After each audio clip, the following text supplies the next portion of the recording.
late in Nigeria. 61. Don't worry, it's water. Yes. It's Cheers. not least. Yes. Yes. Nigeria is 61. Yes, Nigeria is 61. I still remember the Nigeria at 25 song. Nigeria is 25. The odds we did survive then. Ha! Well, we're still surviving the odds. And then, the odds we did survive then. Just imagine. And then the president's speech of yesterday also said, look, we have been through a lot. In fact, he said that the past 18 months have been the most challenging, most traumatic, if one would say, for the country. At 25. Okay. So I'm just wondering, what will that song be today? You know, I don't know. Well, it looks like our challenges have multiplied because those of us who have lived through 25 years and are now seeing 60 and 61 would say with nostalgia, oh, Nigeria, I wish we could go back to those days. That were bad then. We thought. We didn't know that worse was to come. That's the whole point, you see. Okay, well, the challenges notwithstanding, I think there's still a lot to celebrate. You remember, of course, before the general elections of 2015, there were predictions that Nigeria was going to break up. That's right, that it was going to burn, actually. Those were the words, burn. Yeah. And you also remember in the Babangida years, that after doing everything possible to try to bring the economy on stream, yet the economy refused to collapse, the government of the day at the time said, we've tried everything. We don't know why the economy is not collapsing.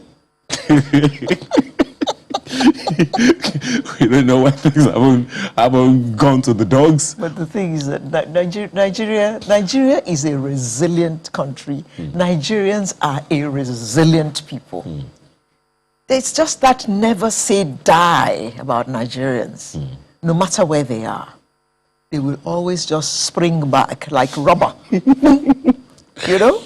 So that's perhaps underscores the general messages that have been going all over the place, from the president, the vice president, to the president of the Senate, to the former president Jonathan, to everyone who has spoken really about this country, that look, let's just keep faith alive and hope alive, you know, because we don't have any other nation. In fact, I recall the vice president saying, it's a quote I wrote out, said, look, if anything happens to this country, there is a likelihood that the elites will just up and go. True. But that the people who have no options, many of us who have no other alternative, we're going to be the ones that are here. So we have to find a way to cooperate with one another. There is a lot of divisions in our heads, and it's only in our heads. And that's what the vice president at the time, also called fault lines, which have been re-echoed by several people before and after him. And there's a lot of fault lines that have been exploited by certain elements. And it will only do us a world of good for us to look at how to help ourselves maintain the oneness of Nigeria. Because indeed, yes. Usually there's this popular saying, together.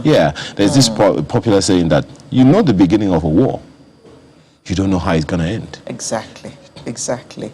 You know, talking about faith and hope, some analysts yesterday did say that they didn't get that message of hope from the president's speech. He was more or less giving a scorecard of his administration. But nonetheless, I mean, to help your own psyche, just believe that there is a better and brighter day for Nigeria. Keep that hope alive. And that's something that we just have to do. One favor we have to do ourselves. Talking about hope, I don't know what your own thoughts about the country is. You may share with us. sunrise@channelstv.com. What are your expectations for a nation? But we'll be doing a little more of that conversation this morning. Nigeria at 61 is what we'll begin with. Indeed. And that's Indeed. the top on the menu. Yes. Then after that, we'll be looking at still the chaos on Apapa, well, at Apapa Port, or should we say around Apapa and Tinkan ports. Let's just hope today we can get some headway in that regard. And then there is a Church of Jesus Christ of Latter-day Saints General Conference. Find out more about that later on. And then we'll be finding how to drive financial inclusion. That's extremely important. I mean, that's a long talked about conversation. So what's missing? What are the missing links? You'll find out. And then the Artist of the Week. You usually know whether it's a... Whether it's a shim. He is a he. So we'll find out later. So in the interim, grab your cup of cocoa or cocoa. Cocoa. Cocoa. See you in just a bit. Thank you for joining us this Saturday morning. It's not good to be violent. You said you were going to beat me. I'm sure you didn't hear anything. Thank you for being with us this second day of October. Yesterday marked another Independence Day for Nigeria. It's 61st, and in the President's Independence Day message, he did say that the last 18 months have been the most trying time in Nigeria's history. But he was also pleased to note that Nigerians still had this can-do spirit, and this is what has kept us together. And he also expressed his hope that this will continue to keep us together. And he also as one nation. Mentioned the fact that he's going to drive more youth inclusion in government as a person. He said, I promise to do. Very encouraging.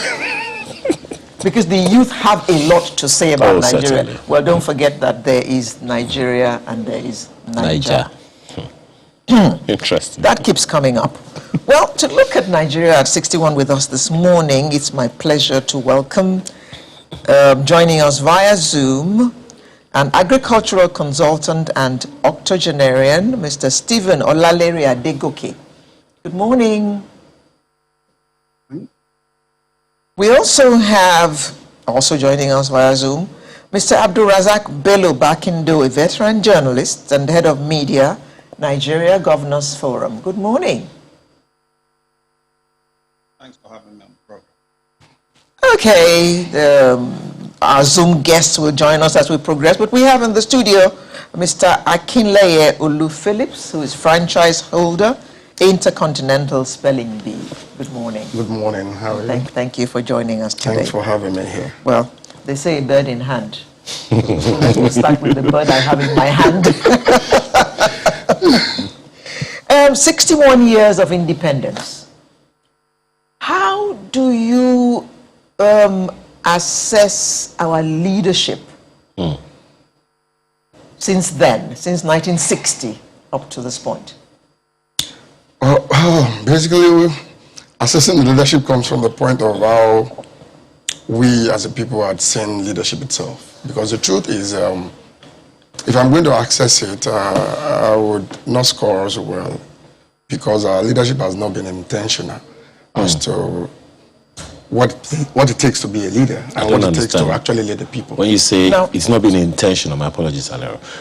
It's not been intentional, what does that mean? Yeah, because when you're coming to lead the people, there has to be what you're leading them about or leading them into. What are they leading us into as a nation? Who are we as a nation to even start with? What do we represent? What do we stand for? What is Nigeria? Like she rightly said, the spirit of Nigeria. People talk about Nigeria these days and Nigeria. It's like we're having two different things now. So there's a lot of things going on that I pity the leadership themselves, because unfortunately, I think they also has not come to full grasp of who we are socially and what we are as a people and what we want to achieve as a people. So until that is understood, until that is known, only then can a leader say, okay, this is where we are going, or this is what we should do to get to where we are going. For a country that is so blessed, we don't seem to have done much with our blessings, do we? Yes. Yes, we have not done much with it because it boils down to identity. If you do not know who you are, it's very difficult to know where you're going because as a nation, we just came together. You know, that's why we keep talking about restructuring. After restructuring, there's something we need to do again, which is social re-engineering. Because our social fabrics now, everybody's just doing what they want or what they think is right, you know. So even if we are clamoring for, let's restructure, let's understand this concept called Nigeria. Let's know what, who is doing what. Even after that, our social fabrics is gone too low. Things have changed totally. So we need to do a lot of work at that level as well. That perhaps underscores your interest in children because, anyway, we'll come back to that. But we have with us, you know, two other people joining us in the virtual space. Let me begin, you know, with our virtual space with Bello Barkindo. He's a veteran journalist, and so speak to us about what you know, what you have found out over the years, especially in the course of doing your job as a journalist, historian. You also are a researcher and things like that. From your findings, from your reportage, from your research, what are the things that you think we may have been missing out on? I think the missing link, as far as I'm concerned, is in capacity development. You know, human capacity has been neglected over the years. We have looked at national development only in terms of providing infrastructure, which happens to be one aspect that may constitute development, but is not entirely, you know, useful when you look at the kind of country we live in. Nigeria today is not the country we dream of because the youth in Nigeria have not properly, you know, aggregated their potential and made use of it to, you know, contribute to national development. And that is one, you know, very, very integral missing link that I find very difficult to explain.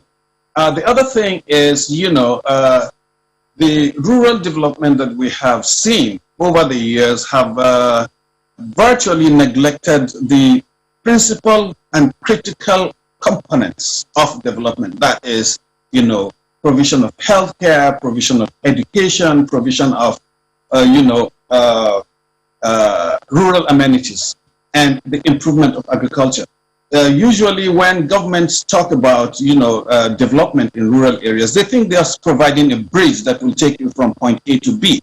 Would have been development. No, it's not.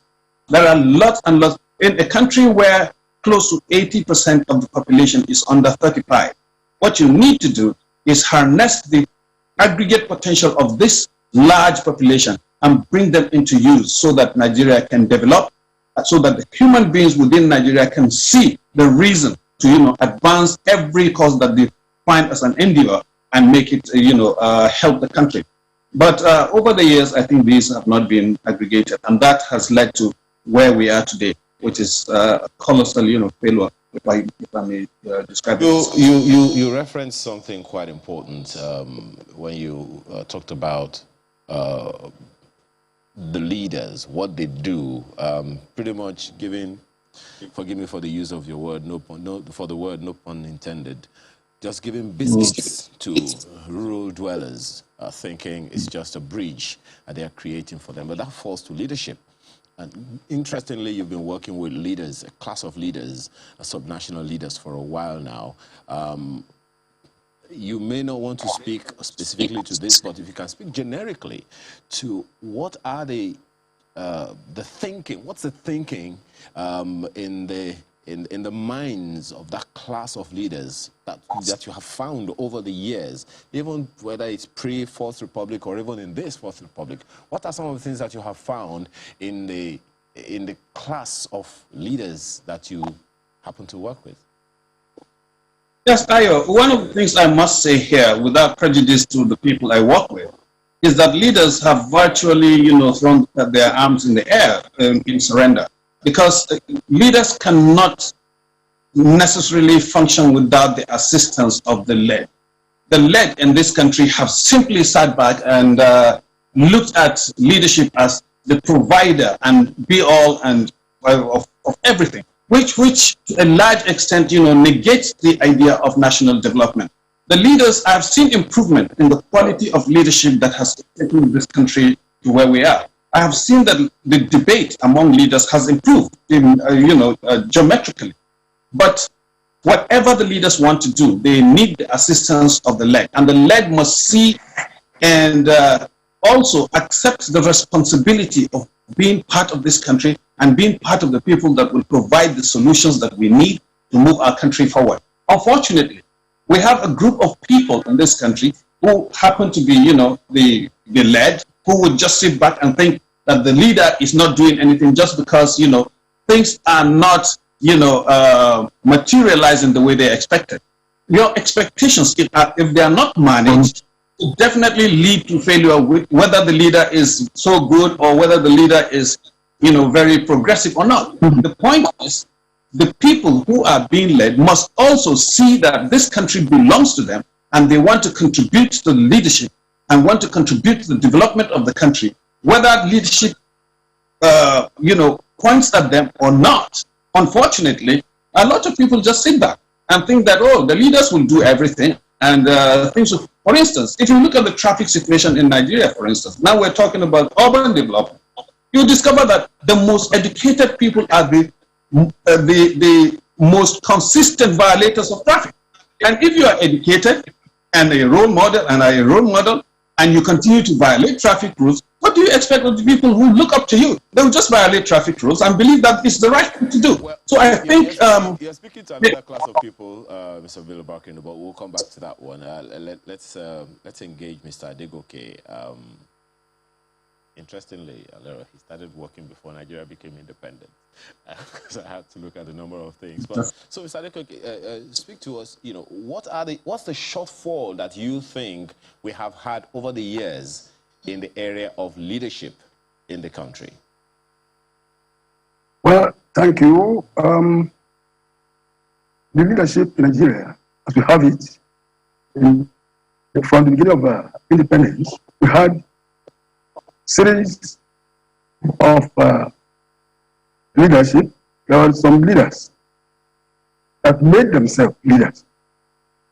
They prepared from the beginning of their lives to be leaders, and some had leadership thrust upon them.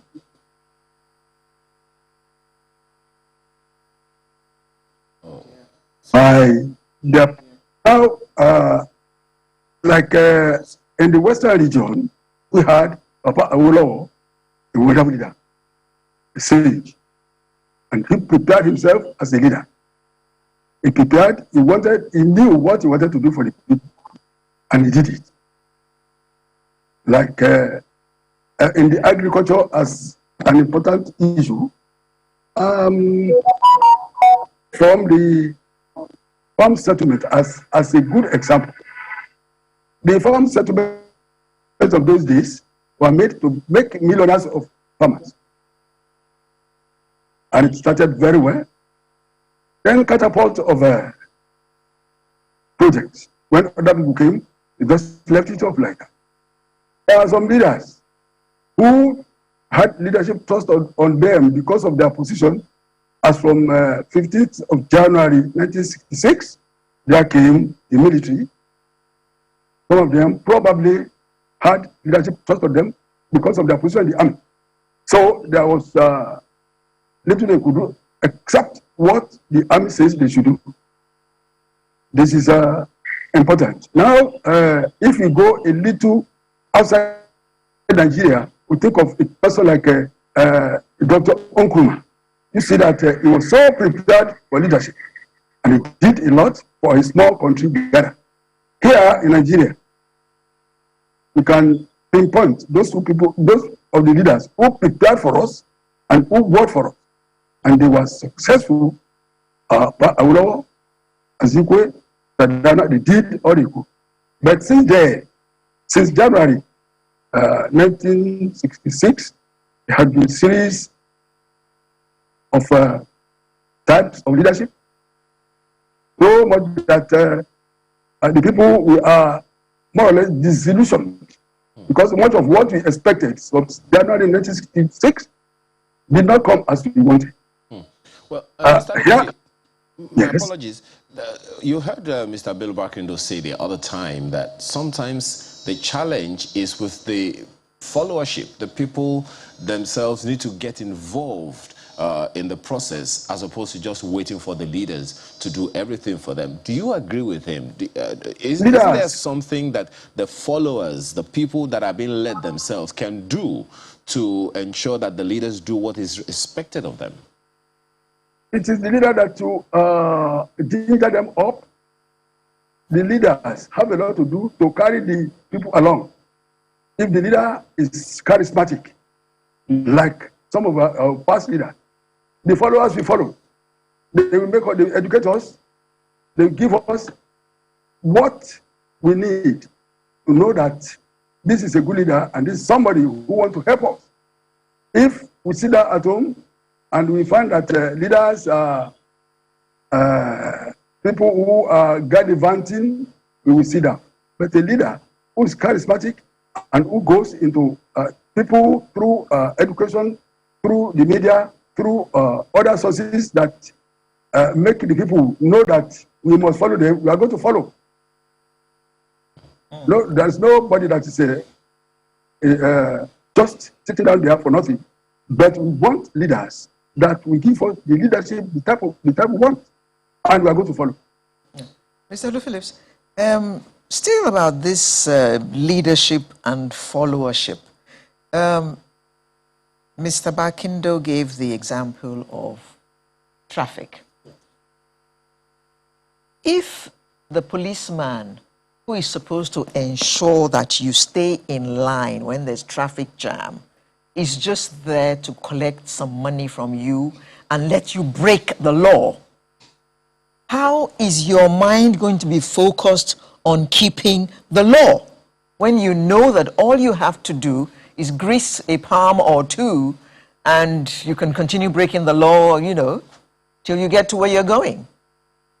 And that is, of course, leadership by security agencies. Exactly. Is it like Dr. Barkindo said and what Pa Stephen just said? You see, tying it together. You see, the thing is, leadership and the followership. There's this thin line when there's no trust. Like you said also, the power of oracy, the power of being charismatic. Now, the most important thing is trust. Can the people trust you enough to want to follow you? And the policeman on the road also has some set of leaders within their force. So all this thing trickles down. So when people say, oh, the led two are not doing well, they're just sitting back and all that, it is true. The led cannot do anything. It still goes back to leadership. You have to lead by example. People must see you and trust you such that when you throw out rules and regulation, the rules and regulation, people will follow based on what they see about you, what they know about you, and what they trust about you. So if you're not leading well, people will just like, okay, you're telling us to do this, you're doing something else. They are busy watching you. But there's a constitutional responsibility of calling leaders to account by the followers. Okay, now that comes to where... On paper. Because I'm going to say that now. What strength does the populace in Nigeria, the power, how strong is our power as a people? Is our power to vote very strong? Do we determine who becomes leaders within our... Because that's where we now said, okay, our constitutional power, we can exercise it that, okay, you didn't do right. We call you, you didn't respond to us. Don't worry. We'll wait for when our own power can determine who's going to lead us. Until that starts happening, we'll still be having all this. Because the truth is, leadership is not something you just wake up because you desire the title. Today, presently, I'm sorry to most leaders, there are good leaders out there, but people today want to be leaders because of the title that is sitting on it. Now, Mr. Barkindo, let me take it somewhere else entirely from what you said earlier. You mentioned health specifically. And I want to state that once upon a time, the UCH, the University College Hospital in Ibadan, was the best hospital in West Africa, among the best in the world. The University of Ibadan was top 40 university in the world. The naira was selling at, the dollar was selling at 68 kobo once upon a time in this same country called Nigeria. So where did we drop the ball that things are the way they are now? I would say there is a total, collapse of professions as far as Nigeria is concerned. When you look at the health sector, the days when our health sector was manageable, we would want to align it with the, rise of population explosion, which may not necessarily fit in. The day when our educational institutions were some of the best in the world would also be associated with the balkanization of the educational system, which would also not totally fit in. And at the same time, you would see that most of the professions have completely degenerated because of the quest for lucre among people, among Nigerians. Most Nigerians would not do their job if money is not involved. And a lot of people seek professions where they could easily maximize on the opportunities of those professions to be rich and abandon the ethics of those professions. I'm glad you didn't mention journalism, because I'm a journalist. And I know how much journalism generated from the top-level journalism we used to practice to what it is today. Now, the point is this. In a society where everybody enjoys this latitude of impunity, there is hardly any reason why anybody would want to be straight up and do the right thing. And that is where we find ourselves today. If you look at how people move from Nigeria to a country like Niger to seek healthcare, you will know that the medical profession has completely collapsed. If you see how people move from Nigeria to Benin Republic to go and acquire a degree in 1 year instead of 4 years, you will know that the people who manage education in Nigeria have also abdicated their responsibilities. So I think the general thing is that Nigeria needs a re-engineering of its, cultural values so that we can return to the days of yore when people restricted themselves to the dictates of those professions that they practiced and did very well in it. Today they don't. People just think of making money. People just think of getting money to go to an Owambe party and spray, regardless of where they got the money. And people don't. It sounds to me like you're trying to absolve the leaders as much as possible. That's the way it's coming across to me right now. Are you absolving our leaders of any responsibility or culpability in all of these? How many leaders do we have in a country of 200 million people? These leaders are only about 50. If we look at the governors, there are 36 of them, and then the ministers, another 42 of them, and then the president and the vice president. We're completely looking away from where the problem is. No matter how hard you try, if the cultural values of people are not respected. You have looked away from the leader, the heads of the ministries, departments, and agencies that are in hundreds. And the heads of families, including yourself. You are a leader in your home, Mr. Bakindo. So, my question for you on this one is, if there is no leader, there is no follower. I mean, it is clear. And Mr. Oluphilip said something the other time. There is a need for the follower to know where he or she is being led to. So in terms of leading, we don't have rulers. Unless you're saying that we don't have leaders, we have rulers. If we have rulers, we know that they're just there to maintain status quo. But if we have leaders, they're supposed to lead us into a trajectory. So in terms of that leadership, are you absolving them of saying, look, because if they're leading us, we need to know to where, or where to are they leading us? What is Nigeria known for instance? Just an instance. What do you make of that? I would like to say that we should look at this in a pro rata format, like the ratio. Let's look at the ratio of people who do the right things and the ratio of people who do the wrong things. I think majority of Nigerians today, including the leaders, are also followers at some level. So most Nigerians would rather do the wrong things and get away with it than follow whatever leaders, say. So I'm not absolving leaders of their responsibilities in any way. But I'm saying that we have the power of number to completely, deny leaders this opportunity to continue to lead us astray. Because if we allow the thugs among us to rule us, or to decide for us what should be or what should not be, then we are all abdicating our responsibility as a people and blaming the leaders, a small group of people, for our frailties. Okay. And I'm not saying that the leaders are leading us right. That's not what I'm saying. I'm saying that we should seize the power to reclaim our country. And that's one thing that we are not facing. We allow people to just do things and we think it is right just because they sit in a certain position. That's not right. Okay. Well, Mr. Adegoke, I'd like you, if you don't mind, there is something that Mr. Bello Barkindo said the other time when he mentioned agriculture.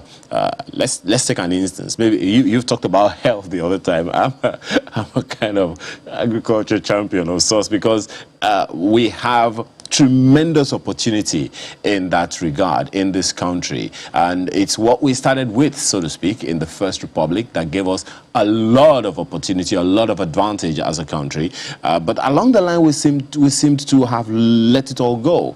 Could you give us a historical trajectory from your experience, because I know you've spent almost all of your adult working life in the agricultural sector in the country. So give us an example, a perspective that people may not know. How did the agricultural sector or industry work back in time and over the years? And at what point do you think we dropped the ball, Mr. Adegoke? Well, thank you very much. In the beginning, agriculture started where? Through education, through extension services, through good leadership of the civil service. Now, in agriculture in those days, people were being lured into it because many people thought it was a dirty job. But as soon as we realized that agriculture is itself a profession, like as an example, I was thinking that agriculture, although I had a background of farming, but I didn't know that there is a lot of learning in agriculture. And I didn't even know that there was a sort of enterprise.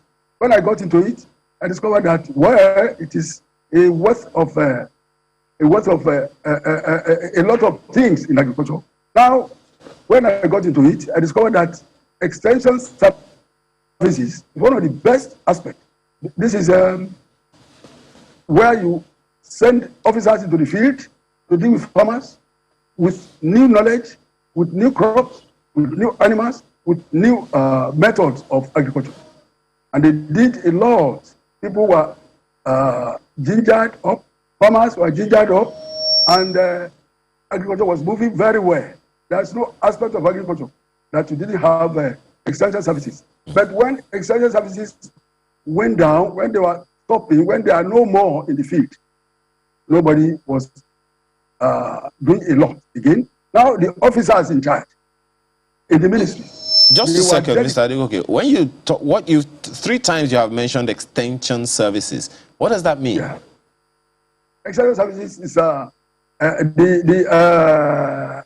revival group, sort of.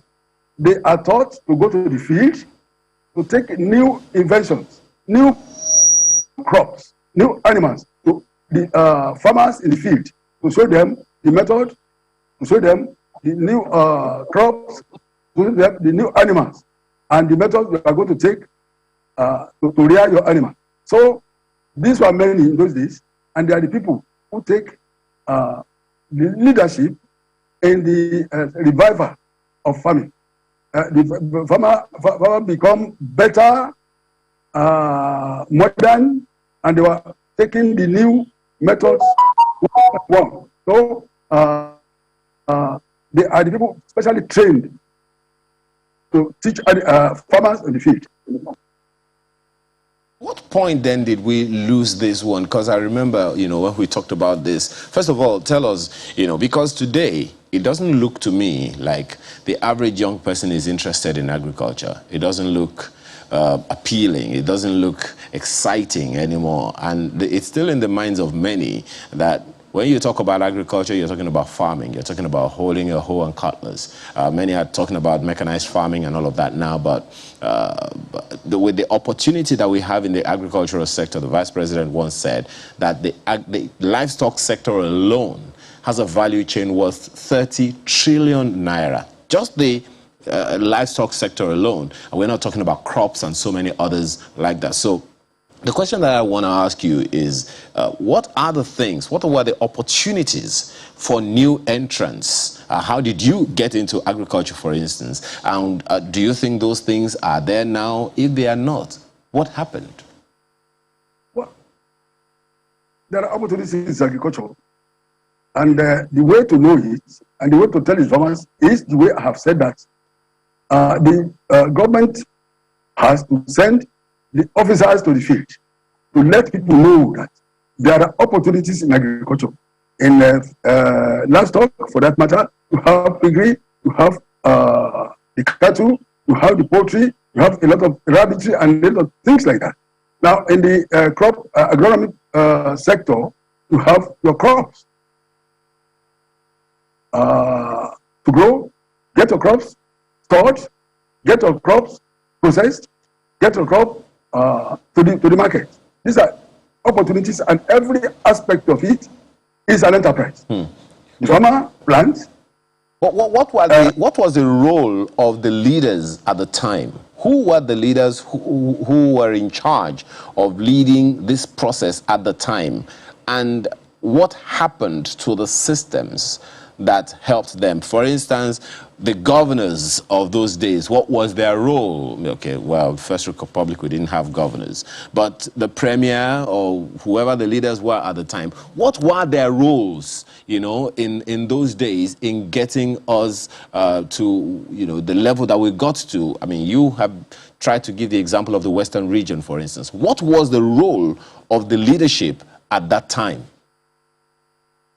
Well, the government of those days, they make use of their civil servants a lot. And the civil servants, they were so dedicated that some of them, these are the civil servants that will send people to the field. There's nothing we can do other than to rely on the permanent civil servants. These are the people who are so dedicated. Some of them are there that even carrying their files to their homes. When they do a lot in the office, they carry the rest to their homes. When they get home, there was no light. There were some of them that would put their car light to sign some paper. And when they come to the office the next day, they send out to the field. And when we get to the field, we get the news going to the farmer. That's interesting. When you say that the civil servants were that effective at the time, many people believe today that the civil servants are the problem of government, that they're not the one, they're the ones that are not, you know, helping or allowing things to work the way they should. So I don't understand what happened. At what point did we drop the ball then? Well, the civil servants of those days were dedicated until a particular period. When some government, one particular government came and retrenched them unexpectedly. They sacked the government, sacked the legislators, all along with the civil servants. The civil servants now found a shock because they were not prepared for such a sack. And now they started to know that, okay, the remaining civil servants now say that, oh, if they could be sacked this, they should have joined the current legislators, catching money here, catching money there. So they started to think otherwise. And the civil servants begin to join them. You can't beat them, they join them. They were no more dedicated. And this was the beginning of the evil in the spread of agriculture and the spread of beliefs of agriculture. People were disillusioned. They were no more as dedicated as before. But before then, people were so dedicated, and dues, salaries were paid as at when due in those days. But now, it's normal. You see pensioners go home without a couple, and they go back a year or two. Some of them go and die. So the people remaining behind, they now see that, okay, they must find something to do. They don't give their attention anymore, not 100% of their attention anymore. Now, Mr. Makindo, let me take you back to something you said earlier about professionals and how they perform. How well do you think the quota system / federal character system has helped us in our development? It has not helped us at all, I must tell you. It has not helped us at all. All human beings are born with the same capacity and potential. And for anybody to think that by allocating quotas to certain sections of the country just to meet up with the rest of the country, that person is doing the country a disservice. And I mean, I was just, ruminating over this idea that this very simplistic rhetoric that civil servants were retrenched and therefore they decided to start stealing money. I think that is a narrative that has been told over and over again, and it is becoming sacrosanct to Nigerians. It is not. Civil servants have been retrenched everywhere in the world, and they did not change their attitude to become thieves just because they are not sure of tomorrow. The point is, Nigerian civil servants from days before have not made it possible for anybody to retire and enjoy his retirement benefits. They have all the while continued to look away from the fact that there is obviously a time when you stop work and stay at home and still continue to benefit from the work that you had done. How then do you explain, Mr. Barkindo, how then do you explain pensioners not getting paid as at when due? I can't explain that actually, because it's something that has become pervasive. And it's amazing that the same civil servants who today know that civil servants are not being paid after retirement are still perpetuating the same attitudes where they are not trying to correct, the fault lines of the pension system. And you still don't see that as a responsibility of those leaders who are in charge of things right now. No. Look at it this way. Whatever you think, whoever you think is a leader today is working together with civil servants who are helping him to deny their fellow citizens. Okay, we're running out of time, Mr. Barkindo, but let me come to you, Mr. Olu Phillips. All of these issues are going on now, and it is most certainly disturbing and disheartening. You're a young man yourself, so you can tell how encouraging or not these things are. You are interested in children being programmed or produced, so to speak, into leadership.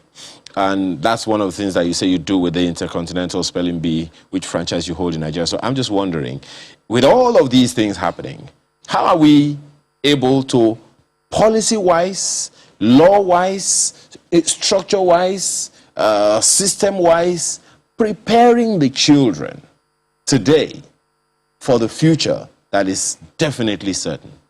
Thank you very much. From all I've heard from Pastor Stephen and Mr. Barkindo, you could see that what we're busy chasing, we're just looking at branches of all the issues we're having. We will keep talking from now till eternity. There will never be any solution. If the foundation be destroyed, there's nothing anybody can do. Naturally, we're talking of the bedrock of systems.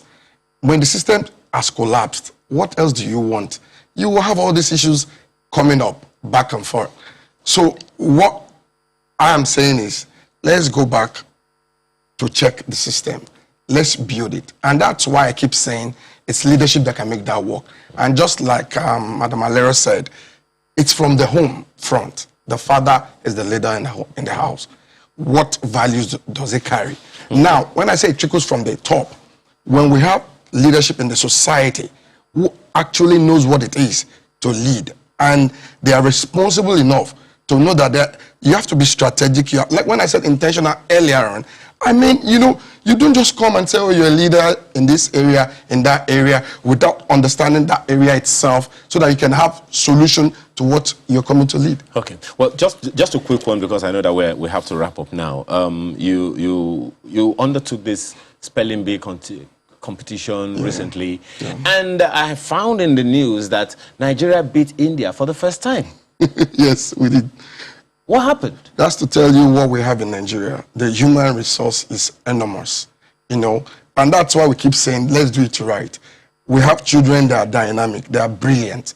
In fact, the youth presently are so brilliant that the leaders must know that you can't just lead people when you don't have what it takes to lead them. You know, you can't just tell them do this when you yourself do not even show it. As they say, you have to be on top of your game to engage them. Exactly.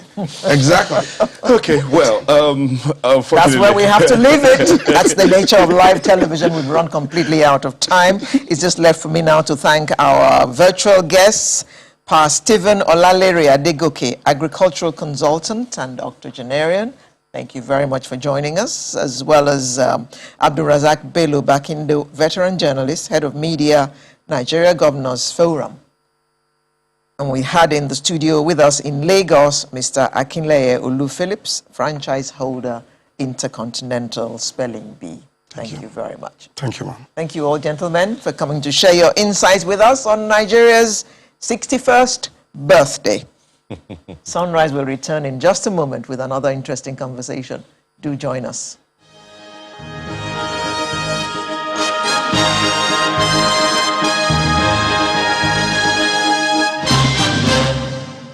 Now so then they talk. One day, I'm go do. Now so we talk.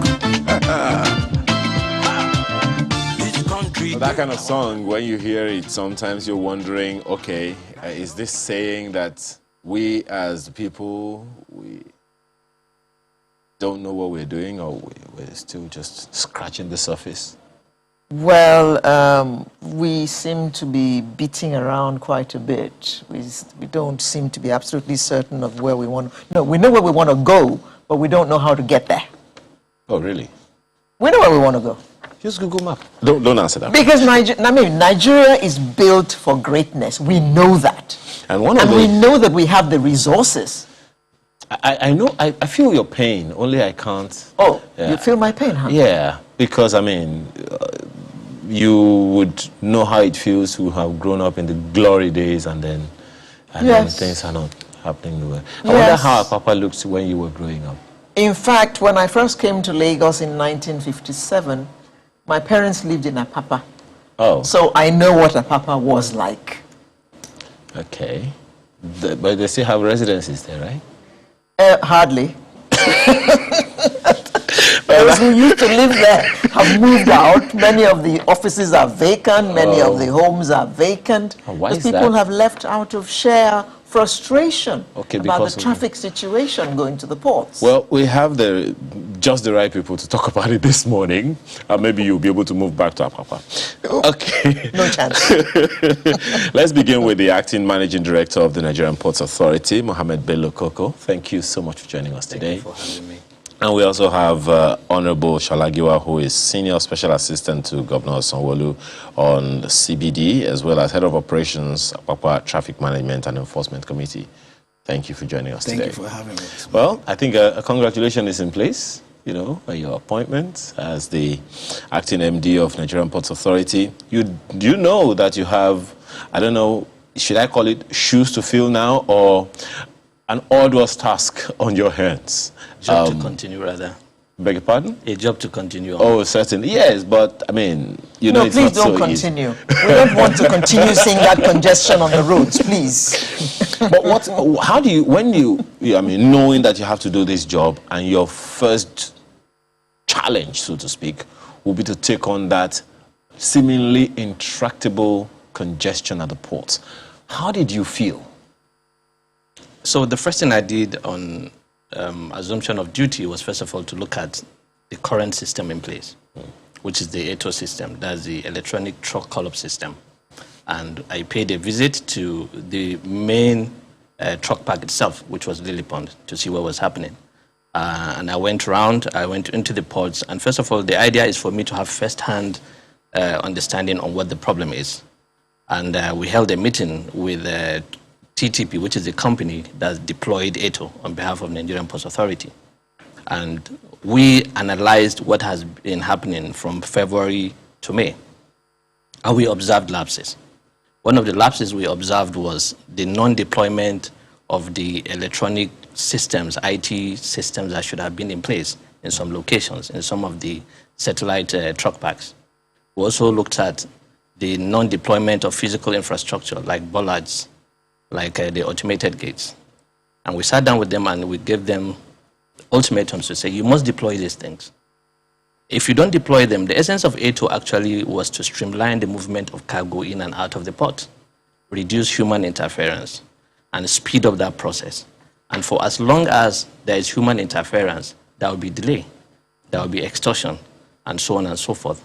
And when we did that, immediately all the deployments, not immediately, maybe a few weeks later, everything that should be deployed at the Apapa axis has been deployed. And I can tell you that we have been able to reduce traffic, the backlog, the long tail of traffic. Formerly, it gets as far as Surulere. But we have been able to now try to contain it. It is reducing, it is within Apapa now. What do we need to do? We need to work on the issue of human interference, stealing of ATO tickets, and so on and so forth. Stealing of ATO tickets? Yes. So you have situations where a trucker is along the route and he has his ATO ticket. In the next bus stop, a security agent stops him to say, let me see your ATO ticket, and the ATO ticket number is 123456. And probably he is so many kilometers away. And they cram that number and then call a truck that is ahead, that doesn't have ATO ticket, and give that truck that ATO number. And that person will enter a certain building around Apapa, and probably in 15 to 20 minutes, they also get a plate number printed for them, and they match it and get into the port. So the proper owner now shows up, and what happens? The proper owner shows up, and his ticket has been used. And that's why we have now requested that TTP should change it to QR code. When you have a QR code, you'll be able to just scan it, and you go through. You can't just cram a QR code. Okay. As for the Tinkan access, my apologies. My apologies. It's very interesting, and I mean, this is mind blowing what you just told us now. But you know, I think it was about a month or two ago we got this information on the front pages of the newspapers that there is a daily 100 million or 100 billion naira extortion at the ports. I was stunned. And now you have also, you know, kind of at least mentioned something similar now. Is there a way to track the individuals behind this dastardly act? Because if 100 million naira just leaves or sucked or pulled from the economy of people who do these businesses, it is a natural... Corruption. The natural consequence is increasing prices of the things that have been brought in. So is there a way to track the people who are behind these acts? So what we have discovered is, first of all, there are security officials that have been working within that, we call it the red zone. So that is the Tinkan Apapa area that have probably been posted there for 4, 5, 6 years, and they are still there. We have requested that they should please be posted out of that location. Let's bring a new set of persons that will actually truly work for Nigeria. We have had cases where there was proof, or that people were seen to have extorted, but you need to have proof. What we have now done is to say, you know what, let's look at how many checkpoints should be there. We held a meeting with all the security agencies about 3 weeks ago, and we said, let's all go set up a team and identify how many checkpoints should you have along that corridor. So let's assume you identify 6. It means that when you wake up the next day and you find 16, that means there are 10 illegal checkpoints. And then also, it is only right that each of the formations, so whether it is LASMA, whether it is police, whether it's the army, if there are whoever is posting, and NPA itself, we also have NPA staff, working security officials working at those checkpoints. Everyone should have the name of the staff posted at each of the checkpoints. Now, if you do that, and there's proof of extortion on a certain day, at a certain location, then we should be able to know the officers involved in it. Yeah. But the interesting fact in all of this is that things have evolved now. You now have area boys, ECOMOG boys as they call them. And a few weeks ago, there was even more like a battle on who extorts at which location. So they now, it's really not funny, you know. So you find that they now stand by the side and extort. They are extorting while others are standing by the side. So Waiting to receive their share. Waiting to receive the share. But let me also state this clearly. We have had the cooperation of the Navy, the police, the military, and everyone that is involved in this. They have made efforts to ensure that this stops. I know that actions were taken by the Navy, and we thank them for that. I know the police also took action to reduce it. Where you have errant officers at times that are off duty, and they just show up with uniform with a gun, and they perpetrate this action. Okay. Now, Mr. Giba, you are the head of operations, the Apapa Traffic Management Enforcement Committee. I mean, I do appreciate you haven't been there for long, but how has your task been and how are you dealing with it? Basically, like he said, I was trying to tell him ahead when we entered the studio that we should first understand how the system works. Then we can talk about the management of the traffic. The governor of Lagos State graciously said we should work with this committee, set up this committee, led by the Special Advisor Transportation. And we've been working with MPA to manage that traffic. Now, what happens is this. We are concerned with the traffic on the road. However, if we do not understand the working of MPA and the ATO system, there's no way you can. There will be no way. Yeah. However, in discussing chaos in Apapa, like I said earlier, we need to look at it from two perspectives. There are 2 ports in Apapa. That's one. Then the question we're not asking is what is the capacity of the port? As the port as it is has exceeded its own capacity, I'm sure the MD can speak to that. And then the port has met with the residents. So, however, we will always see traffic in Apapa. When I say traffic, not gridlock. There will always be, because the rate at which a truck moves is different from the rate at which a car moves. You understand it now? So definitely, as it is right now, we do about 3,600 trucks in both ports a day. And you know what that means? 2 ways. Either you enter through Ijora to LPC port, or you come in from mile 2 to Tinkan port. Since we started, all you should do, like I said earlier on the program I attended, Google now, from here to Apapa, how long will it take you to get there? With Apapa, I can say comfortably that we have been able to reduce traffic to the barest minimum. You can always go to your house, except sometimes, you see, what happens is that with the system that is in place, trucks are supposed to come from what is called satellite parks, where it's just like you want to book your ticket. You cannot just come to the port like they was doing before. That's what this e-call-up system is. So you book, and then based on the availability of the terminal, what you want to go and do there, and then the traffic on the road, that is only when you can come. But what is happening right now is that some trucks, like he explained, still want to come to the road without their ATO. No, they still do ATO. So we did what is called a time belt for each categories of trucks that are coming to the port at particular time, based on the studies of how the terminal operates. So, for example, most of the industrial trucks, that is the Dangote, Honeywell, and stuff, we gave them to come at midnight because they have a lot of fleet. So between 12 midnight and 4 a.m., that's when you're supposed to see those. But some people will still want to come. You understand it? And so that's what you see. However, I can tell you comfortably here that Apapa axis, that is the Jora or some Surulere axis to Apapa to the LPC port, is in place. In fact, no truck can get into LPC without the ATO. So let's be interested in the Apapa port. Okay. Let's be more interested. I'm more interested from you. I'm more interested in the traffic management. Yes. Well, we just found out now that between here, where we are now, and Apapa port, it's almost 1 hour 30 minutes, 90 minutes. I think when you were growing up, it would be maybe 30 minutes or thereabout. No, I just wanted to let you know that. Okay. I mean, we just found out that now.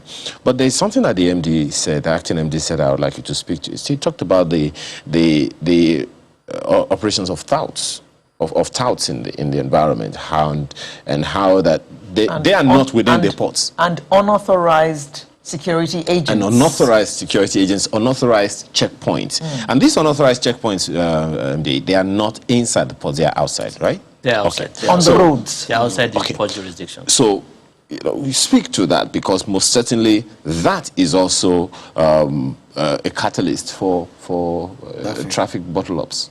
Thank you very much. You see, the system that we have in place for movement of trucks from Apapa and then from Tinka is that LASTMA, FRSC, MPA security personnel are supposed to be at like a identified post junctions. And then the last meeting we had, we reduced this number so that we can make sure that this does not happen. But what happened is in the middle of the night, when myself and you are sleeping, police that are not on duty just create it.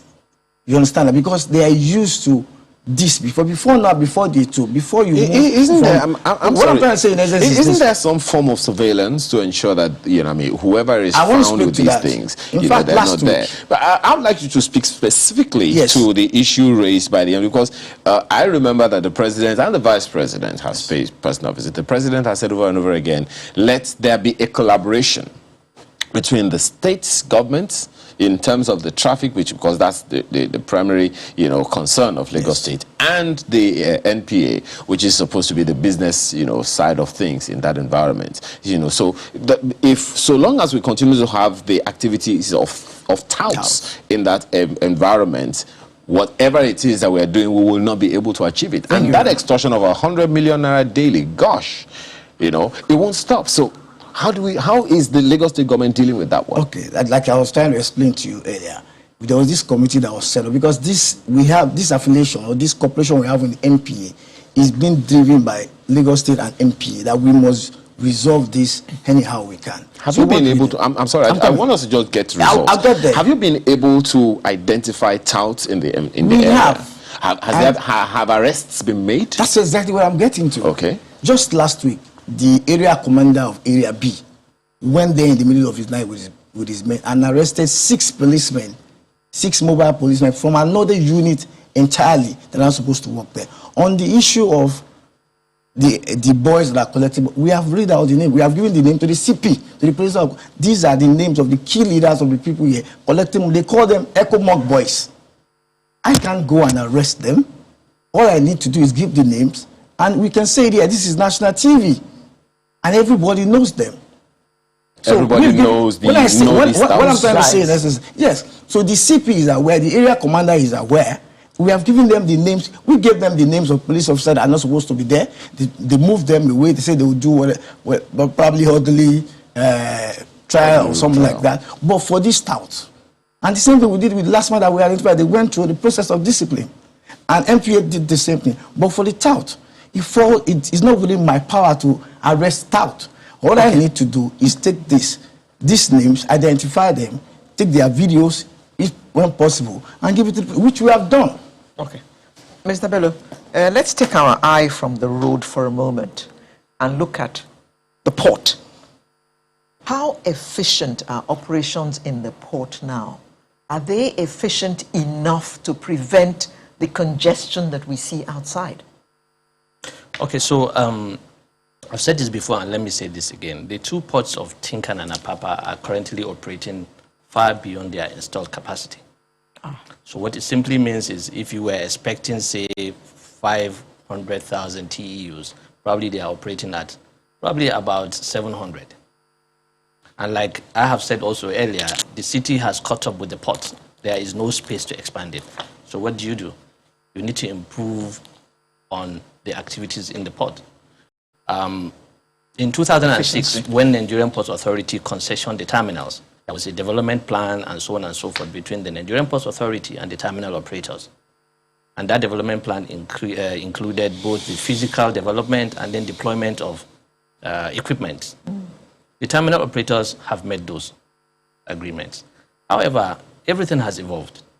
There is need for bigger equipment, more efficient equipment, a better IT system to process the system, and so on and so forth. So we have seen an improvement in terms of efficiency. There is increase in efficiency. But however, there is room for more. We have observed system downtime, you understand, in 1 or 2 of the terminals. I can mention here, especially APMT. Whenever APMT terminals is down, it causes a lot of backlog at the back in terms of traffic. What's APMT? That's APM terminal, is one of the terminal operators actually. Okay. So what we have done was to sit down with the terminal operators and say, listen, you need to improve on your operations. We have a monitoring and regulatory services department in the Nigerian Ports Authority. What it does is it has an index that on a monthly basis we look at the operations of the terminal operators, and we grade them based on their operations. And we also go ahead at the end of the quarter to sit with them and say, listen, you have decreased in this, you have improved in this. And we have seen a better synergy between what the terminal operators are doing and the shipping lines, because some of them also have affiliated shipping lines working with them.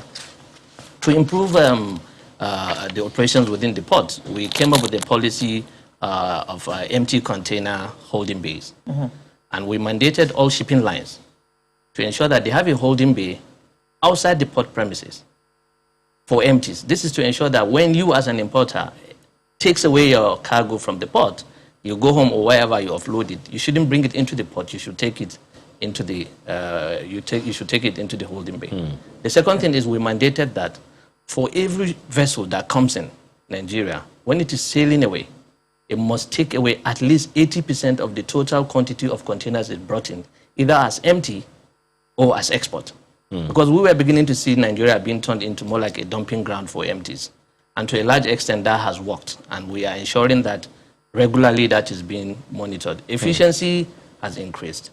So talking about, still talking about efficiency, I remember, one of the few times that we have raised this issue of activities within the ports. One of the things that we found out, even having spoken with the erstwhile MD of NPA, is the number of agencies of government that work within the ports.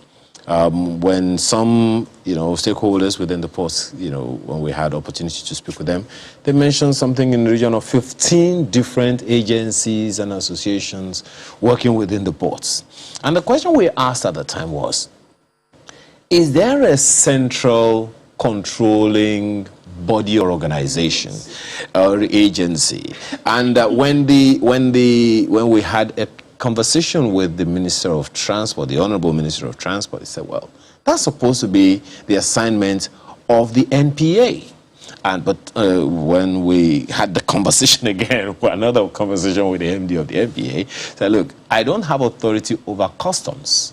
I don't have authority over some agencies of government like that, but they operate within the ports. So in terms of coordinating activities of agencies of government that the MD or the acting MD of the NPA does not have authority over, and they find that one way or another they impinge on the smooth running or activities of the NPA, you have a job on your hands. I'm just wondering, what's the thinking? So let's remember that in May 2017, there was this presidential directives in terms of ease of doing business. And the essence of that was to ensure, reduction of bureaucratic bottlenecks as it affects operations within the port. It's also to improve transparency within the port, and also for the ports to operate on 24 hours. That is, let's say, Apapa. Now, so number 18, number 20, number 22, 23, 24, and 25, was that all the government agencies working within the ports are supposed to work together. They are supposed to collapse their activities into more like an umbrella. So I think about 8 agencies of government also were allowed to work within the port. So when a vessel comes in, they are supposed to go board the vessel at the same time. And currently I can confirm to you that we have that. And then there is supposed to be bus in, bus out, both for dock workers and what have you. That is also in place. And then going into the vessel also, Nigerian Ports Authority is the agency of government that is providing the movement to the vessel, in and out, to go and bring in the vessel, inspect it, and so on and so forth. So that collaboration has actually improved tremendously. We have seen that it has reduced the waiting time of vessels before the terminal operators start offloading the vessels. So that collaboration is in place, and it has improved drastically. As for multiple government agencies having different checkpoints, that is in place. In some places, in some ports, so you have an instance where an agency of government has a checkpoint here, and then they have another one and another one. But collaboration with these government agencies has helped to reduce such incidences. There are cases whereby probably a container has been inspected at point A. That is where it's supposed to be inspected. And then when it gets to the gate, another government agency stops it and then inspects it again and keeps it there for 30 minutes. Exactly. And then we have said, no, that cannot happen. There's a presidential directive on this. If you have to do that, then we need to know why are you doing this. And it was becoming prevalence, and it was happening again and again. The prevalence was high, and that has been discussed over time. And I think it has reduced. But there is room for more collaboration between government agencies and Nigerian Ports Authority. Okay. To reduce the pressure on the roads, which is causing the traffic, which has become his headache, we hear that barges are now moving containers to the port. I mean, on a scale of 1 to 100, what percentage of the containers going to the port is moved by barges, and how has it affected operations at the ports? So what we have currently are about 59 barge licenses that we have issued to different companies that have applied to be given these licenses. And they have various sizes of barges, and some of them are either self-propelled or not. What we did was to encourage the movement of cargo, whether the import or empty containers from one part of the port to the other, or to off-dock locations and bonded terminals. So you can say approximately probably about 10 to 15% of the cargo, there is an increase now. Is that is very minimal. But you know what? Imagine if imagine if you are taking off, let's say, 500 trucks off the road. I need you to look at it in quantum. And we held a meeting with the barge operators. And we said, okay, you know what? We need to look at the safety standards of your barges. We need to increase the activity of barge operators, and we are encouraging them to come together and find funding. If we need to get involved, we will. We need to look at the quality of their barges. So we created minimum safety standard for trucks, and we have just created one for barge operators. Approximately how many containers can a barge carry? So it depends on the size of the barge. Okay. You understand? Some can carry... So let's say between 20 to say 50. It depends on the size, actually. Whoa. They are massive. They are big size barges that are being 50 will help you. So there are big size barges that are brought in by some of the shipping lines, or let me say terminal operators, that actually can carry bigger. We have seen applications that people have sent in the past few weeks with barges that actually will eventually carry almost 70 or so containers. But we are being careful here.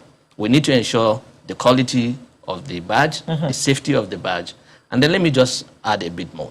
What we realized with the barge operators was most of the barges didn't have communication equipment on them. And so we have come up with an SOP and a requirement that you need to meet for you to meet that minimum safety standard. You must have a communication system. Okay? And then the quality of the barge must be determined by a department in Nigerian Ports Authority. If it's a tugboat, that means it's not a self-propelled barge. We also need to know the quality of that barge. We need to avoid situations whereby we have an accident in the middle of the channel. You understand? Then there were issues to do with barges operating at night. And we felt that wasn't very safe. And we have stopped that. There was double banking of barges, you know, when you go by the berth, and we have asked that stops. And we have seen very good improvement in the quantity of cargo being moved around using barges. What we are trying to do now is to make sure that we streamline their operations and implement the SOP that we have come up with. Do they have some kind of call-up, or they can arrive whenever they want? Okay, so we have started developing a call-up system for barges. The PPP department is working on that currently. There are some proposals to that. The same way you have a call-up system for trucks, we are also going to have one for barges. I hope there is no traffic on the waters this time around. Too many barges. And I also, expect that will help you. I want to take you up on, ensuring the waterway is good enough for the barges, because, there's also been talk around decentralizing the ports. We'll come to that one. But let me ask you, Mr. Giwa. One of the issues that have been, one of the considerations that have been made about decentralizing the ports is concerning, is it Lekki or Epe ports? Now, one of the challenges that a number of people have talked about is that of roads. Now, if the traffic from Badagry to Owerri is going to take like 10 days, and the person who is going to move his truck from Apapa to Owerri it's going to take him about maybe 1 or 2 days. He would rather stay in Apapa and clog Apapa ports. So in terms of the traffic management for that route, maybe the Badagry or Ekpe and all those other, port considerations in Lagos, what's the plan to ensure that at least there can be a measure, okay?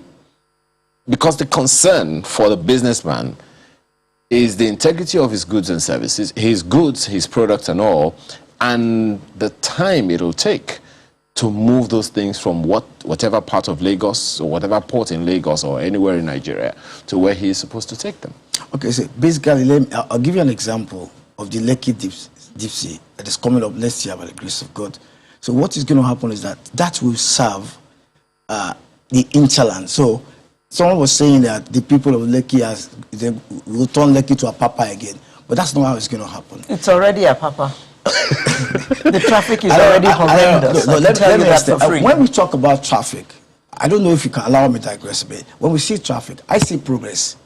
That's the first thing. But traffic that is not managed is chaos. So what are we doing? We are managing traffic. Lagos has 244 vehicles per kilometer density. That's that. And then the average of the Nigeria is 15 vehicles per kilometer. That's the truth. So what it means is that there are more 244. Yes, per kilometer. Well, so, if we had a good transportation system, we wouldn't have to put our cars on the roads. Of course, and that's what Lagos State is doing. We have the intermodal integrated transportation system that is being put in place. Look at what is happening in CMS. Look at the red line, the blue line that is coming up. You understand? And then see what Lagfell is doing. So we'll get there. You see, Lagos State attracts a lot of people because of the infrastructure that is being put in place. But there's pressure on the infrastructure. And that's why I was trying to talk to you about what is happening in Tinkan. I said, look at Apapa. We have made improvement there. But the other axis, Tinkan axis to Mile 2. For example, the road is, 1/3 of the road is bad. That even a car ordinarily cannot drive through. And at least twice in a week, a truck will fall on that Oshodi Apapa Express Road because the road is bad. It is not for me to fix that road. That is for the federal government to fix. And another thing I should talk to that is causing this traffic around Apapa, around Mile 2, Oshodi Apapa, because I'm trying to differentiate it for you. Mile 2 Tinkan axis is their MPA's consultant, that's TTP.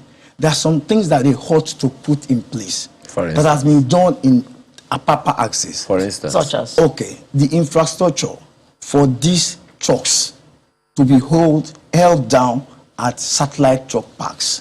What is happening that those infrastructures are not there. This is how it's meant to work. You're supposed to come from a satellite truck, but that has an access barrier. And that access barrier is connected to the port. So if you do not come from that satellite truck park, when you get to the port, the access barrier at the port will not open. It's not yet in place. And also, he spoke about the terminal operators. Of course, they have the holding base where empty containers are supposed to go. But ask me, are these terminal operators, are they collecting these trucks from them? That's why you go to Mile 2, you go to Satellite Park and all those places, and you see trucks there. Most of the holding base for these satellite parks, for these terminals are there. But what happens? The terminal operators tell the truckers to pay before they collect the empty containers from them. I don't know if you understand that. So what is going to happen? The people in that area will be saying, Lagos State, come and see traffic, come and see what is it called all over here, trucks all over here. And what do we do as a state? Because we have the responsibility to protect other residents in that area. But then you don't also forget that, from what he has talked about, is the collaboration between Lagos State and it's working very well. Exactly. We meet twice in a week. Exactly. MPA, TTP, and Lagos State, we meet twice, Tuesdays and Thursdays, at least 1 hour. And we have seen tremendous improvement. I'm just trying to get to it that we should also break it down that we are winning. This problem has been there for so long. But ask me. But Nigerians can't wait. Yes, I understand that. It's my job to give it to you. Sir, Nigerian Ports Authority. We're talking as if there are only 2 ports in Nigeria, Apapa and Tinkan. That is not the truth. What is happening to the other ports? And is there work going on such that will reduce the pressure on the ports in Lagos State? Yeah, so there are many ports outside Lagos, naturally. So you have Calabar, you have Warri, you have One, you have Rivers Port also. So what is going on is, first of all, let me just clear this fact that Nigerian Ports Authority cannot decide for consignees, for importers, where they take their cargo to. So yes, we understand about 70% of the cargo coming into Nigeria actually comes in through Lagos. So if there is a high concentration of industries, probably whether it is Lagos, Ogun, Ondo, and so on and so forth, it is only most likely that the importer of any raw material going into those factories will actually bring them in through Lagos. Yes.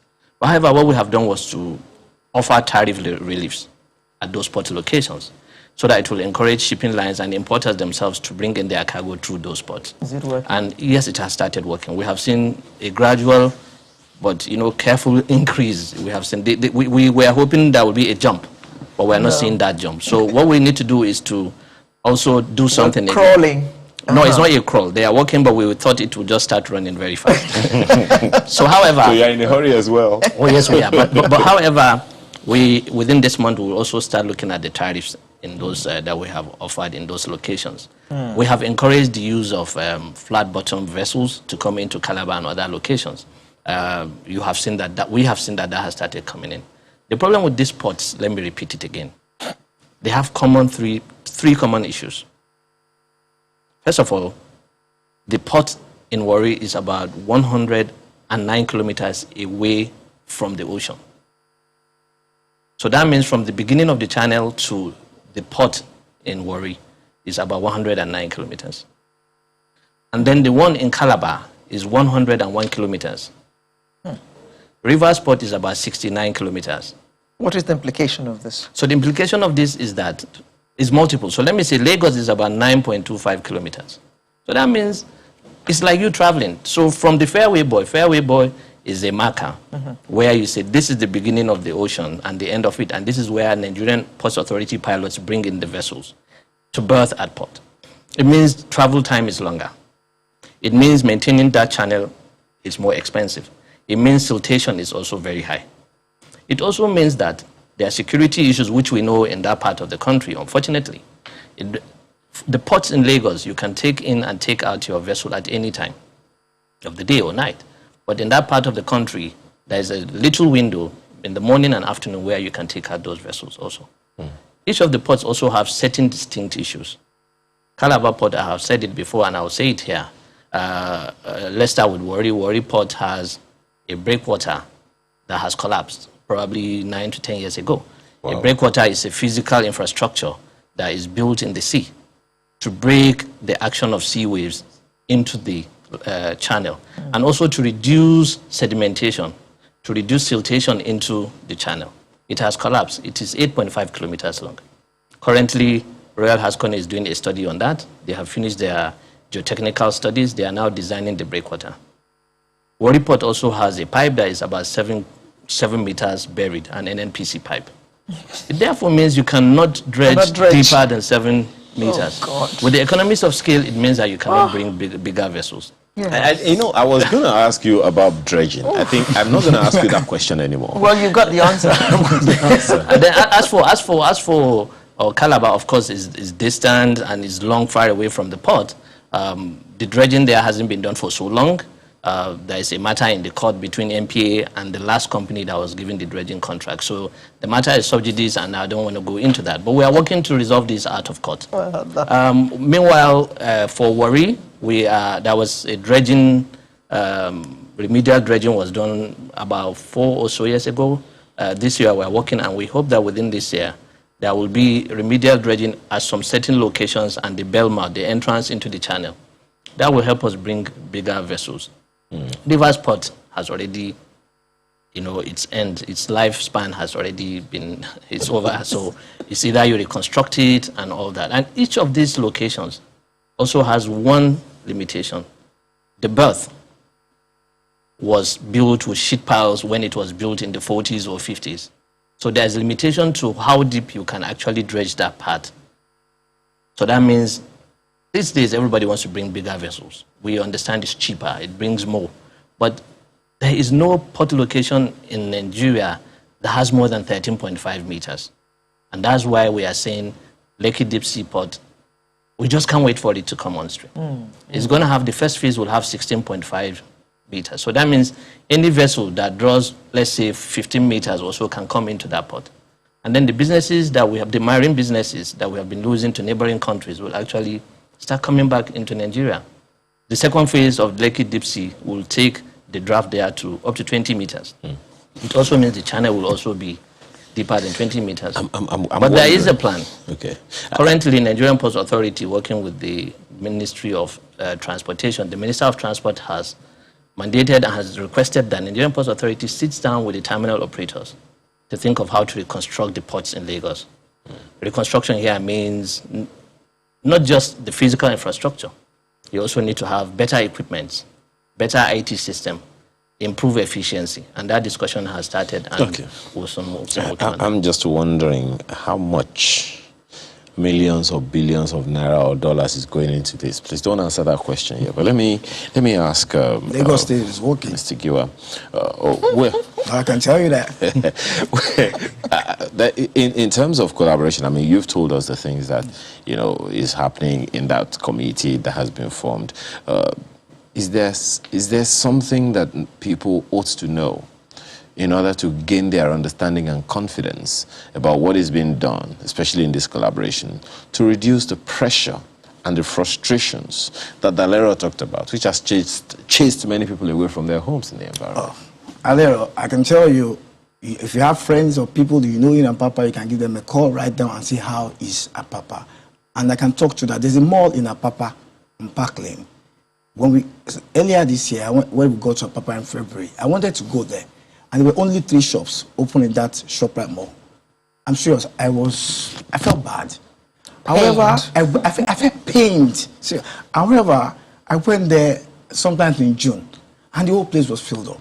Also, you need to look at Creek Road. When we started this operation, we went around. Creek Road was virtually empty. It was a road that was constructed by Lagos State government, and trucks were all over it. And I saw that there were only 3 buildings that were functional there. But I can tell you now, go there, it has increased. That's honest truth. Okay. So you can ask. So life is returning to Apapa. Life is returning to Apapa. Thank you. Okay. Well, So, that is wonderful news. I need to say something if you allow me. Okay. Yeah. 10 seconds. And that is the truckers, the people that operate the trucks. The app is easy to understand. What happened is this: they want to get to the port, and they will do anything possible to get to the port faster than they should. I don't know, because there's a system in place. It's just like you want to get on a plane that is not for you. So what they will do is that they will pay so much money to circumvent the system. So what I'm saying, and that leads to extortion. I know that for a fact. That when you want to do what you're not supposed to do, and then you get to the stop, you pay for it. Okay. So please, the truckers, I'm begging you to be patient. Let the system work. We're getting there. We're not yet. I hope And you they told should them. take their turn. I hope you told them that you're going to be on this program, because I'm not sure that they're watching. Well, Mr. Koko, is there something else that we haven't asked you that can inspire hope, just as I've asked him, that can inspire hope in people? Because people can't wait. We have waited for so long.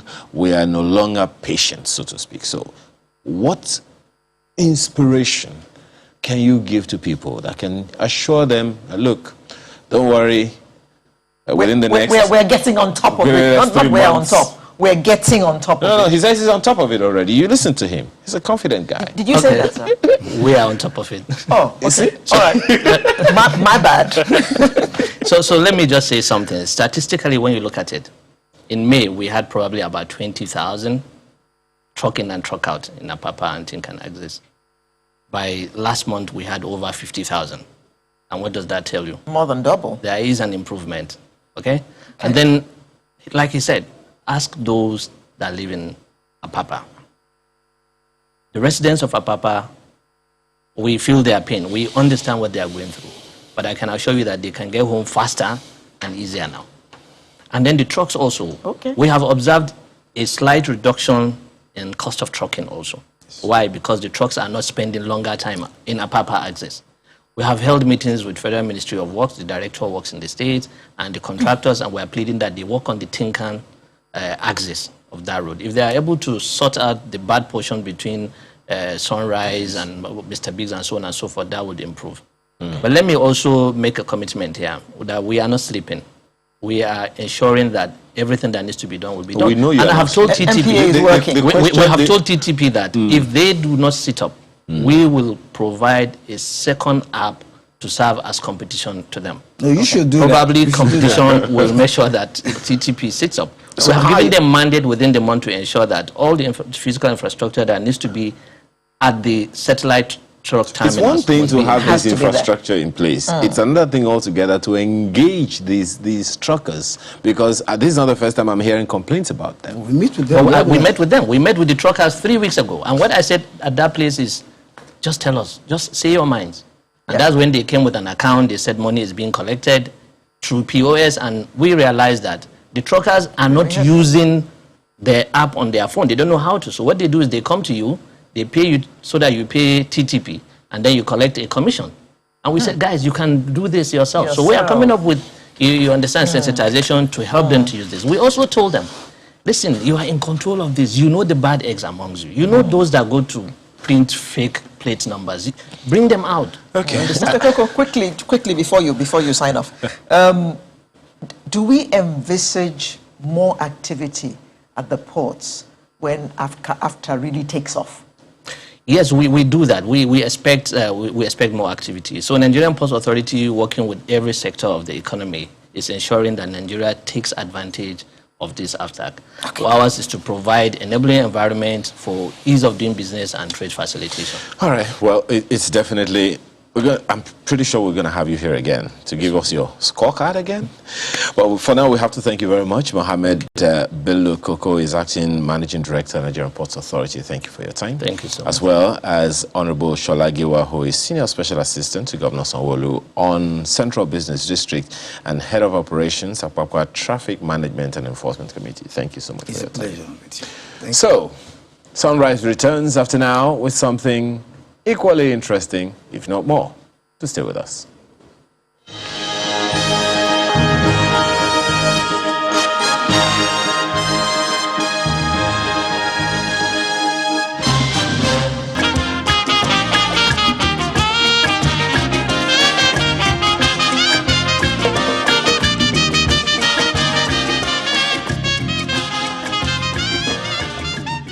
Yes, we hear you, BJ. We hear you. Thank you for staying with us. Now we have a panel of three, a lady and a gentleman, who have come to tell us about something very interesting happening later this month. You mean a lady and two gentlemen? I'm just saying, because it's Independence Day, so... Oh, sorry, it was yesterday. Cheers again. Sometimes I wonder if my partner is actually here with us, if you know what I mean. Oh, well, keep wondering. You never can tell what you'll find. You see, you need spiritual intervention. That's why we're talking. We're having this conference. Yes. Yes, The Church of Jesus Christ of Latter-day Saints will be hosting its general conference this month. A worldwide gathering of the Church of Jesus Christ of Latter-day Saints, where the church leaders from all over the world share messages that focus on the living Christ and his gospel. Well, like I said, we have a panel in here who are going to tell us more about this. I'd like to welcome Elder Solomon Aliche, Area 70 of the church. Thank you. We have Sister Esohe Frances Ikwawa, who is organization advisor, Africa West Area. Thank you. Good morning. And we also have Elder Christian Chibundu, also of Area 70. Thank you for having me. And thank you all very much for coming. So, ladies first. I was wondering when that was going to come. Yes, ladies first. Now, you hold this conference twice every year. You've had one already this year. This is the second one for this year. Yes. So, what are we expecting in the August get-together? The October. The October, sorry, not August. We're in October, aren't we? Get your brain back in the studio. I understand. Yes, we expect to hear from him, from Jesus Christ. Him, capital H. Capital H. From Jesus Christ through the prophets and apostles of the church, the leadership of the church. And they bring us message of peace, message of love, and messages that will, bind families together. Perhaps a good start would be just what is this conference about in the first place, for those who are hearing about it for the first time? The conference is to bring to the world the message of Jesus Christ, which simply put is a message of peace. Elder Chibundo, there was a conference of this nature in April. What was the message at that time? So that we can juxtapose both of them. The message of April this year and the message which is to come later this month. The church holds 2 conferences in a year. First in April and second in October. Yep. As Sister said, the essence of every conference is for those that will tune into those conferences to find peace in their life, the life of their family, and the community as a whole. You will agree with me that we're in troubled times. Worldwide today, there are trouble everywhere. And this is an opportunity, notwithstanding the troubled times, for us to listen to the Savior Jesus Christ, as messages will be shared by his living prophets, apostles, his disciples, messages of peace and joy. As we listen to those messages, specifically, we invite you to listen to the teachings about our Savior Jesus Christ. You will find joy as you hearken to those teachings. Savior himself extended an invitation to us where he said, learn of me, listen to me, walk in the meekness of my spirit, and you will find peace. The messages has continuously been the same. Messages of peace, joy, and happiness. Even the one for April and the one for October. Elder Aliche, can you just give us a little background to this conference? How did it all start? And what was the reason for it starting? Yeah, thank you very much for that question. The church is not a new organization. The church has been for very many years. And it is by revelation that the Lord revealed to our leaders that we should come together twice a year to be able to hold these conferences. And because it's a global thing, members of the church worldwide and also non-members and others are invited to participate in the conference. And I beg your pardon. So it is not a Nigerian conference? No. It is for the church worldwide. It's a global event. So the preachers are going to preach from all over the world? Well, it's not all just Nigerian preachers? No. We have leaders of the church worldwide. We have the prophet and the apostles. They will instruct members of the church worldwide. And the messages that they give is not for members alone. It is for members, non-members, every child of our Father in heaven, because it's a message of peace and joy and what we need at this time, especially the challenging time that we're experiencing, that will help lift us and help us to hear him. Each one of the speakers, every single one of you, in fact, Sister Sohe mentioned the word peace twice. Exactly what made that necessary? I'm asking because we all talk about peace all the time. It's one thing to hear the message. It's another thing altogether to do what you are advised in any message that you get. I'm just wondering, first of all, what necessitated that message of peace, and what attitude should people bring on in order to be able to adopt the peace? Because there are many who feel hard done by. So preaching a message of peace to them, great an idea as it may be, taking that on board can be a little testy. What would be your counsel to those who you hope will attend? Yeah, we know that, like we all said, that this is a trying and troubling time. There's a lot of challenges in life, and you could feel it everywhere, not just here and all that. And if there is anything we need at this time, it's a message of hope, a message that that will help us be able to focus on what our Father in heaven wants us, so that we don't get distracted with all the things that are happening in That's life. not to say that life's challenges are not there at the same time. Yeah, right. But we know that the gospel of Jesus Christ provides the answer to all the life challenges we have, and that gospel is the gospel of peace. You know, madam, there are those who feel we talk a lot about religion, and some see religion as something that can help people to think better, and some also see religion as part of the problem. Now this conference, the hope is people will come and receive messages of peace and take it with them. What would be the advice to those who are coming? What kind of attitude do you want to advise that they should come with in order to be able to maximize the opportunities that the conference has for them? Yes, my advice will be they come with an open mind. They come with no misgivings. They understand that the gospel of Jesus Christ is for all, and is a gospel that brings peace.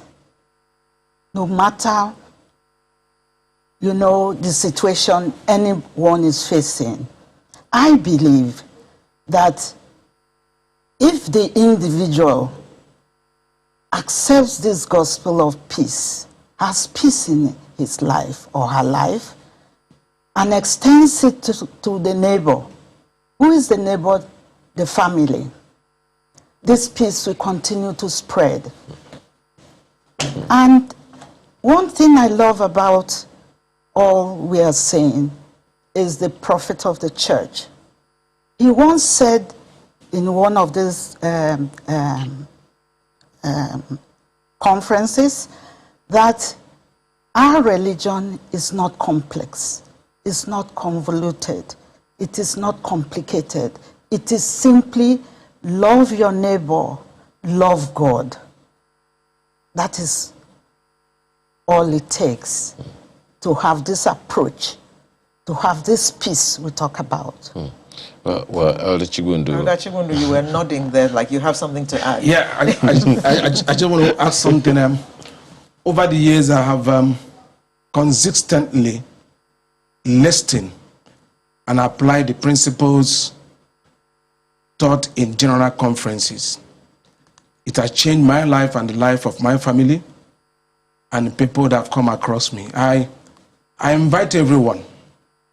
I invite everyone to tune into channels today and tomorrow to listen to the voice of the Lord. Okay, so when does the conference start? Yeah, it's going to start today by 5 to... You're going to start today and tomorrow. It's today and tomorrow. Okay, that's the information on the screen. Yeah, that's the information. 5 p.m. today? Yes. 5 p.m. today. Okay. And it will be on channels? It's on channels. So, okay. So YouTube. How else can anybody watching who wants to be part of it join? Yeah, you can tune into channels as have been displayed over there, and you can also watch online at the churchofjesuschrist.org, commontochrist.org, or africanwest.churchofjesuschrist.org. You can watch those things in our website, also in YouTube. No registration required? No. Okay. As it's been described on the screen, it seems that you have a website that people can go to get some information? You can, yeah. Which one is this one? Yeah, That's on the screen. African, you can I mention one, churchofjesuschrist.org. We also talk about commontochrist.org and africanwest.churchofjesuschrist.org. These are areas you can. As Sister mentioned, this is not only for members of the church. We all are sons and daughters of our Heavenly Father. Okay. The Lord wants to speak to us, and this will be done in this coming conference, where you have the apostles bear testimonies of Him as special witnesses. We invite all to join in this conference. Edaliche, I would like to assume that you have been part of this conference, or well, these conferences over the years. Can you just describe to us how it has affected, or how they have affected your life? Yeah, I can give you one very good example.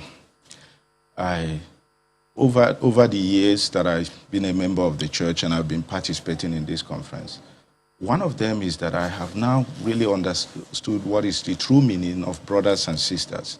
We are all brothers and sisters, the children of the Most High God. And sometimes, if you're not careful, you begin to think somebody is from this tribe or this race and all that, and then you get this. But one of those conferences was when I learned how to serve people. And I understand that when you're in the service of your fellow human being, you are only in the service of God. So anything you do to help the society, to help the community, to help your children, to help those around you, to help them to become better, to alleviate their challenges and all that, anything you do to that effect, you are effectively doing what the Savior has asked us to do, and what He would have personally done if He were to be here on earth again. I'd like you to expatiate on that this way. People operate in different professions: accountants, engineers, lawyers, broadcasters like us, and all. So essentially you're saying whenever people are serving in those areas of their lives, that's what they're serving. Well, you said that. Yeah, well, that's another way. But what I'm actually saying is that anytime you give a help to somebody, so you help someone by helping them account for their money. Sure. And so it could also be, no matter how you see it, it could also be politically, it could be anywhere. Whatever you do to contribute for the good of the society, to help lessen the burden one another bear, to lift and teach and instruct and help console people and all that. Anything you do in that direction is actually you are serving God. And so that was something I did not make. I thought maybe if you serve, you're serving. But just to make the connection from listening to the prophets, that when you do that, you're actually serving your people. So that has helped me to become a better neighbor in my environment, and then in the neighborhood, because I want to help. Neighbor, a better friend. A better friend, and a better spouse, a better husband, and a better father, because I want to help. And so that's why we invite all to come listen to this conference. So this conference starts today at 5 o'clock? Yes. Yeah. So when does it end today? 7 p.m. 5 to 7. Yes. And it will be live on channels. Live on channels. You Okay, also what said- about tomorrow? Yeah. Tomorrow from We have 11 a.m. to 1 p.m. Yeah. Then we also have a musical concert from 4:30 to 5 p.m. Then also 5 p.m. to 7 p.m. All channels television. That's a full day. Of course, and you can also watch online. Online and all that. YouTube and all that, Exactly. and all the other details. We have mentioned. So they can go to your website and find all the details that they need, They right? can. Yeah, they will. Okay. And are there What's other? this website again? churchofjesuschrist.org, commontochrist.org, Commontochrist.org, africanwest.churchofjesuschrist.org. They're all displayed on the screen. Okay. Now, are there some other, some people may just want to find out more information about the church, because, there are so many churches, now, and a number of people will be wondering, okay, so how does this differ from any other? Where can they get that kind of information to convince them to be at your conference? You can go to those websites I've already mentioned, and we have missionaries, young men and young women that are willing to share this gospel of peace and joy and happiness. They are everywhere across the globe. So they are willing to also be with you to share the message they have for you.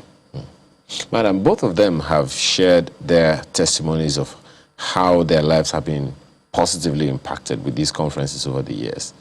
Do you have any you want to share? I have a lot. Just share maybe one or two because we don't have much time. The conferences have really blessed me. You know, we have several messages, and these ones are published in the church magazines like the Liona, the Ensign, and in your quiet time, even if you don't attend the conference, you can read the messages, and they bless your life, you know, every day. These are messages of hope, of peace, of joy, of love, given by experienced people in the gospel who serve without, you know, waiting for reward. That is the essence. That is why I love the church. Okay, one last question before, you know, we sign this out. Communicating this information, these blessings that you all have talked about to the children can be an arduous one, especially, you know, going by what Elder Alice said the other time. The realities are so daunting, you know. So how do we communicate this to children to let them also feel what you feel when you receive this blessing and messages of peace from God? Yes, that's why the conference is coming at this time, and we are imploring parents to bring their children to listen. It's a family church. We believe in the children as, you know, leaders of tomorrow. They are the backbone, and they must be led in this work. That's why we have an organization known as a primary in the church, where children are taught these things. And that is, they have a separate class for the children in the church to build them up.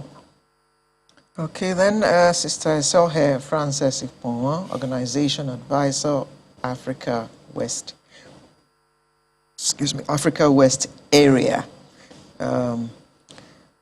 We also had Elder Christian Chibundu of Area 70, as well as Elder Solomon Aliche, Area 70 of the same church. So we implore you to tune in this evening to Channels Television at 5 o'clock. The conference will run from 5 o'clock to 7 o'clock today, and we'll resume tomorrow at 11 o'clock. 11 a.m. Close at 1, and then there is a music interlude. Kind of unspoken word music from 4:30 to 5 p.m. Then another one from 5 p.m. to 7 p.m. tomorrow. Is there a general theme? My apologies. Is there a general theme, like, okay, the theme of the conference is this? Well, there's we preach about Christ. We testify of Christ. So the theme is Christ. Yeah, we invite all to come unto Christ. So that's the Church of Jesus Christ of Latter-day Saints General Conference. Thank you very much, ladies and gentlemen, for coming to tell us about this. And good luck with your conference. Thank you. We invite you to also join us. Thank you. Thank you. Especially since it's online. Sunrise, we'll be back in a moment with another interesting conversation. Make sure you join us.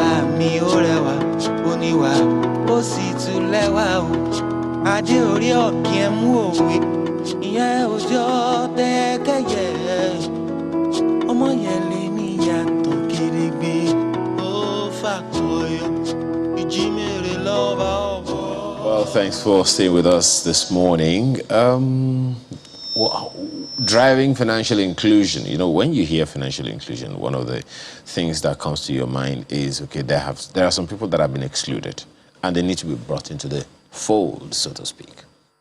So that's why we have this morning the Group Executive, E-Business and Retail Products of First Bank. He joins us virtually this morning, Mr. Chuma Izirim. Thanks for joining us this morning. First of all, First Bank is said to have made something in the region of 28 billion naira from e-banking alone in the first half of 2021. despite the challenging business environment. What's the secret? I would like to, if you can share that secret out, I'd want to do business as well. Yeah, thank you very much. It's good to be here with you and to be given the opportunity to share with you, what we're doing, especially in the financial inclusion space. Our performance in H1 2021, and also if you look at our performance in the last few years, it's largely a reflection of what the bank has done in terms of investment in information technology and digital channels. Okay, we've made very significant investments in our IT and digital platforms. So that's just a reflection of what we are seeing in terms of returns. Secondly, we also be very deliberate in growing our customer base. Within the last 2 years, 18 months, we've added almost about 10 to 15 million customers in our network. And thirdly, we've also grown our network. I'm not sure where First Bank has the largest branch network in the country. But what even at that, we found out that by 2020 or 2019, we're still not present in over 400 local government areas. So we came up with a business that has now enabled us to be present in 762 local government councils. And then lastly, I will also attribute the H1 performance to what happened last year in the outbreak of COVID-19 pandemic. Where most bank branches were closed, and customers had to now onboard on our digital channels. So we've seen very significant growth in the number of customers who are now using our digital channels to transact. Thank you. 8 billion is quite a significant amount of money, but and the highest in 8 years.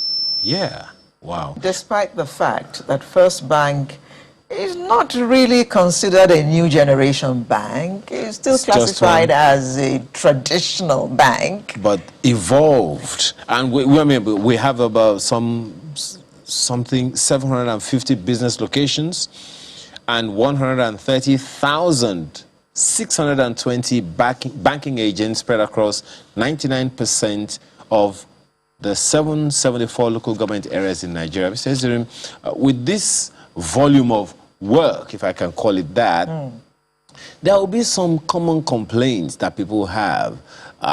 You want to share some of them and how First Bank has been able to sustain its balance sheet, so to speak, and keep its customers? Yes, thank you very much. So you are correct. So we have been managing over 750 business locations and then 136,000 agent locations. Okay, will come with these challenges. As you are aware, we deliver our services, leveraging on some of the national infrastructure, especially telecoms and power. So what typically happens is that once there is a glitch in any of this infrastructure, that will result to not too pleasant service experience by our customers. So what we've done is that we have a structure that works 24/7 to take on customer complaints and ensure that they are resolved promptly. We also, of course, the most important is for us is the first contact where customers can call or access through any of the social media channels.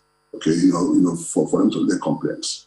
We've also been very deliberate in terms of ensuring that some of these issues, are resolved, without even, proactively, without even the customer, without waiting for the customer to report. Okay, so for us, it's quite, an interesting but very challenging, tax, managing, close to about 150,000, service locations when you include our ATMs and other, channels, through which we serve our customers. Okay, considering, the peculiarities of this market. Mr. Ejere, despite the fact that First Bank is still classified as a traditional bank, pardon the choice of my choice of word, how have your customers received your electronic offerings? That's a very interesting question. There is nothing wrong. You don't, feel very bad in, saying that we're a traditional bank. Traditional in the sense that we've been around for 127 years, going to 128 years. There are very few institutions in the world that have survived. 50 years, not top of 100 years. Okay, so it's something that we're very proud of. But let me also say this, is perception that we're dealing with, okay? And the good thing is that there are industry statistics to show actually, the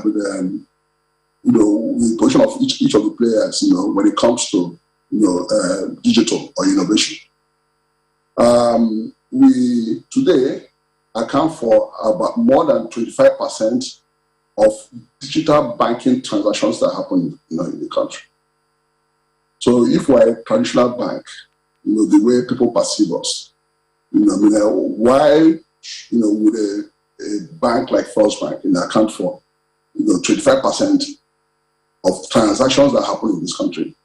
Okay, considering the fact that we are over 25 banks. I'm not even talking of, the other banks or the other players. So we've done a lot.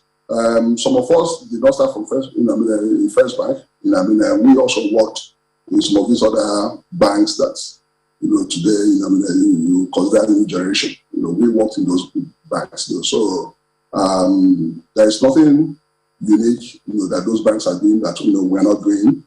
Our infrastructure is even more modern than most of these banks that, because they are modern. And in terms of the workforce, the average age of people that work in First Bank is less than 35.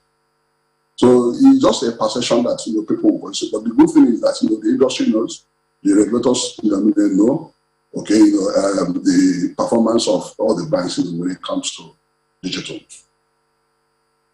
It's interesting that the way you responded to Alera's question, but I'd like to ask it a little differently in terms of customers. You do have individual customers as you have corporates. My own question is around financial inclusion for micro, small, and medium businesses. A good number of them, some of them would rather just keep their monies at home.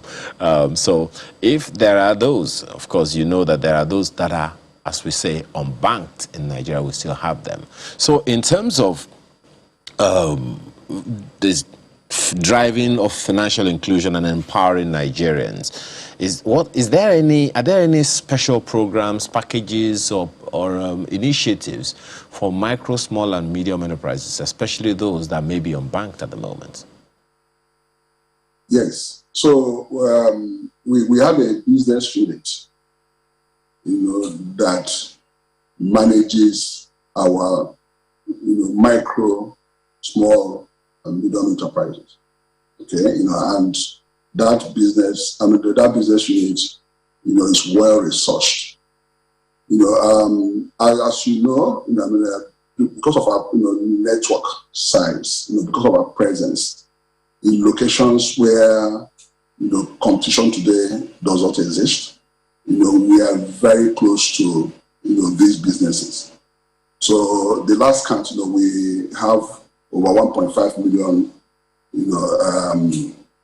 accounts that are classified as SME.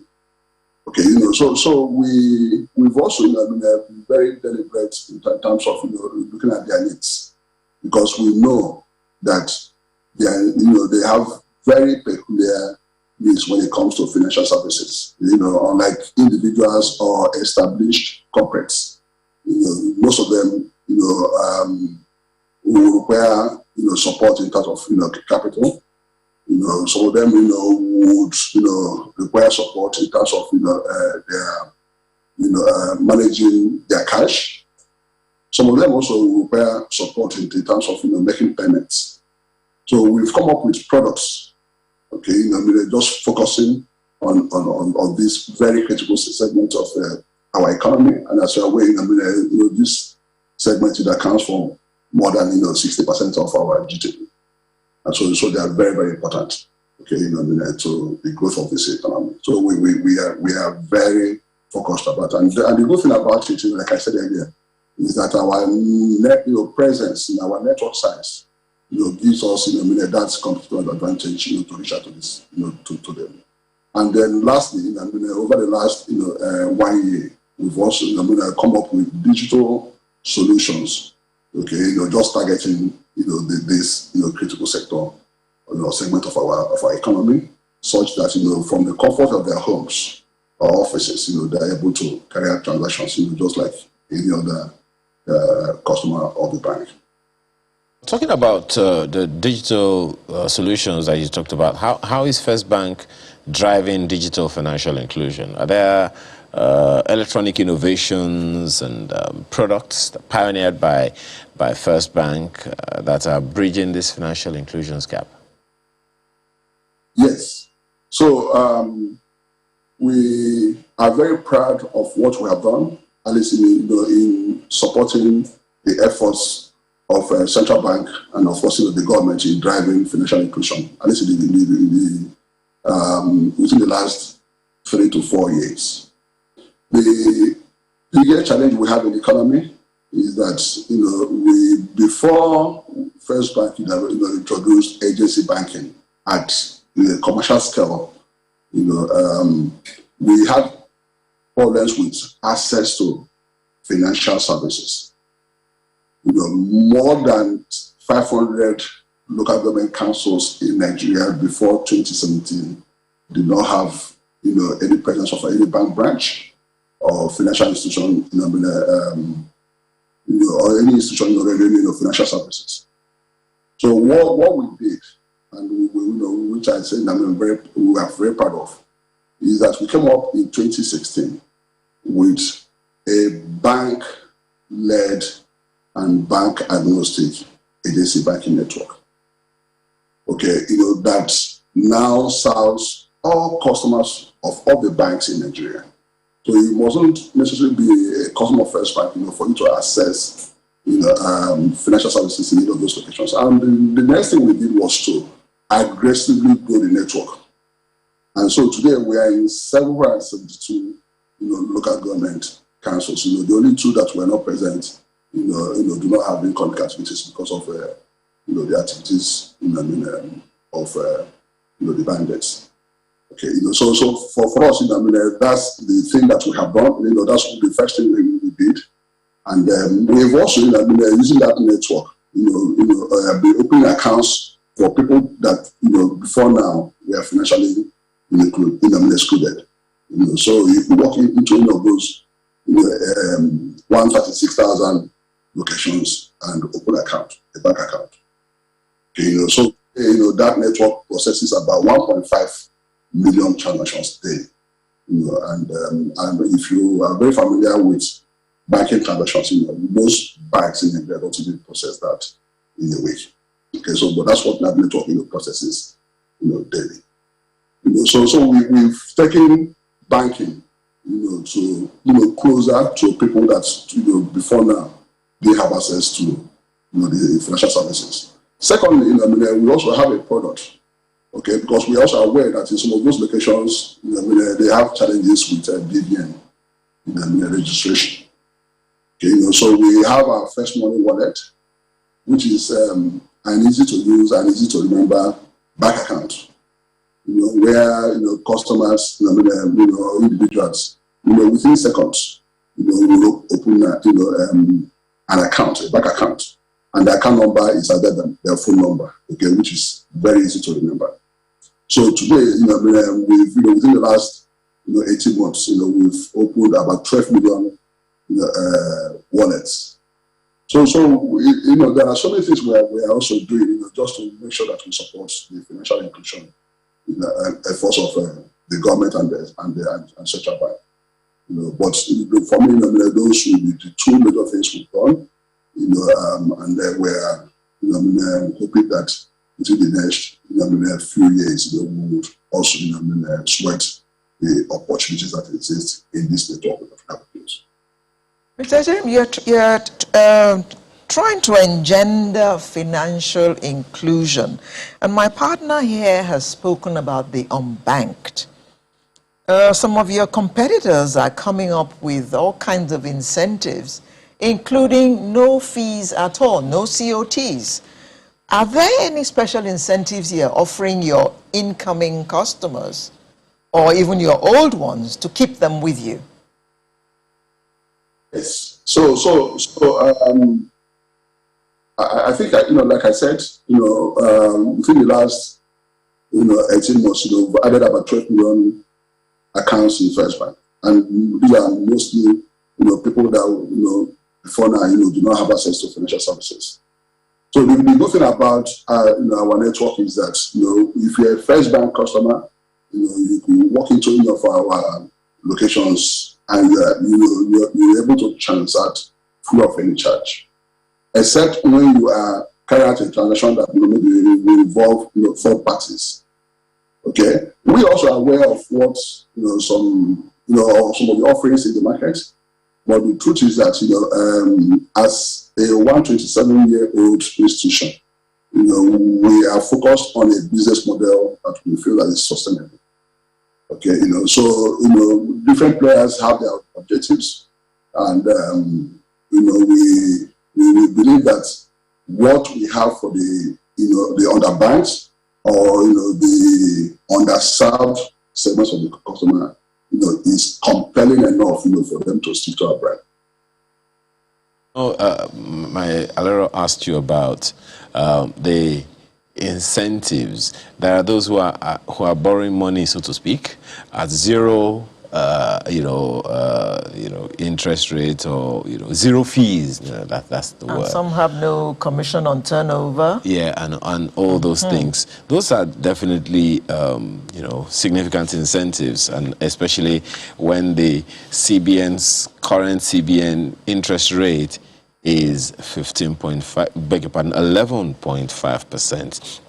But then your bank has been growing its innovation aspects for quite a while. So what then would be the bank's latest electronic banking innovation that might spur growth maybe further?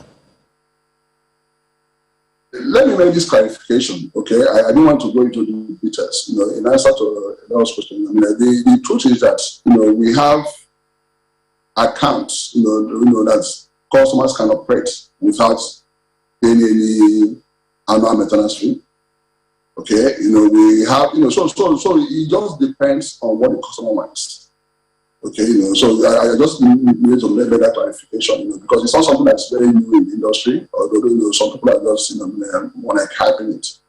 But going back to your question, yes, the way we see e-business or electronic banking business is that it's a platform game. Okay, so we have different platforms that we use in serving our customers. So we have our mobile app, we have the USSD, our cards, ATMs, point of sale, our bill aggregator platform, our agency banking, our mobile wallet. So we have different platforms. So we have over the years, built these platforms, and it's something that we're very proud of, and it has a very significant cost to the bank. But the truth is that we also begin to we have started seeing the benefits, in the investment we've made. Over the next years, just to answer your question, we would begin to layer services, okay, on these platforms, okay, targeting some segments. So what you have is something that you can do, concerning the plain vanilla, okay, service offerings. But we have made some investments, in terms of some capabilities, leveraging on our data and some other assets that are just very unique to us, so that we can now begin to layer some of our services, leveraging on these assets, on these platforms. So I might not be very specific on telling you the kind of things we want to do, because for us, we are in the air, and it's just been letting the cat out of the bag. But it's just to say that within the next few months, we would begin to see some of the things we are doing around sweating the opportunities on our digital platforms. Talking like a general who doesn't want to let out all of his arsenal on air, and it's quite understandable. But there's this other thing that I want to ask you. What channels, would you say got the most adoption, from customers over the first half of 2021, and which as well contributed to the largest chunk of revenue for First Bank? 28 billion naira is no small change. That's also not a very fair question. you are asking me, so but just to be very fair to our audience, I would say that we've seen massive growth, okay, around our acceptance channels, especially with respect to the innovations around those channels. So especially channels like agency banking, our wallet business, and then the mobile apps and the message. So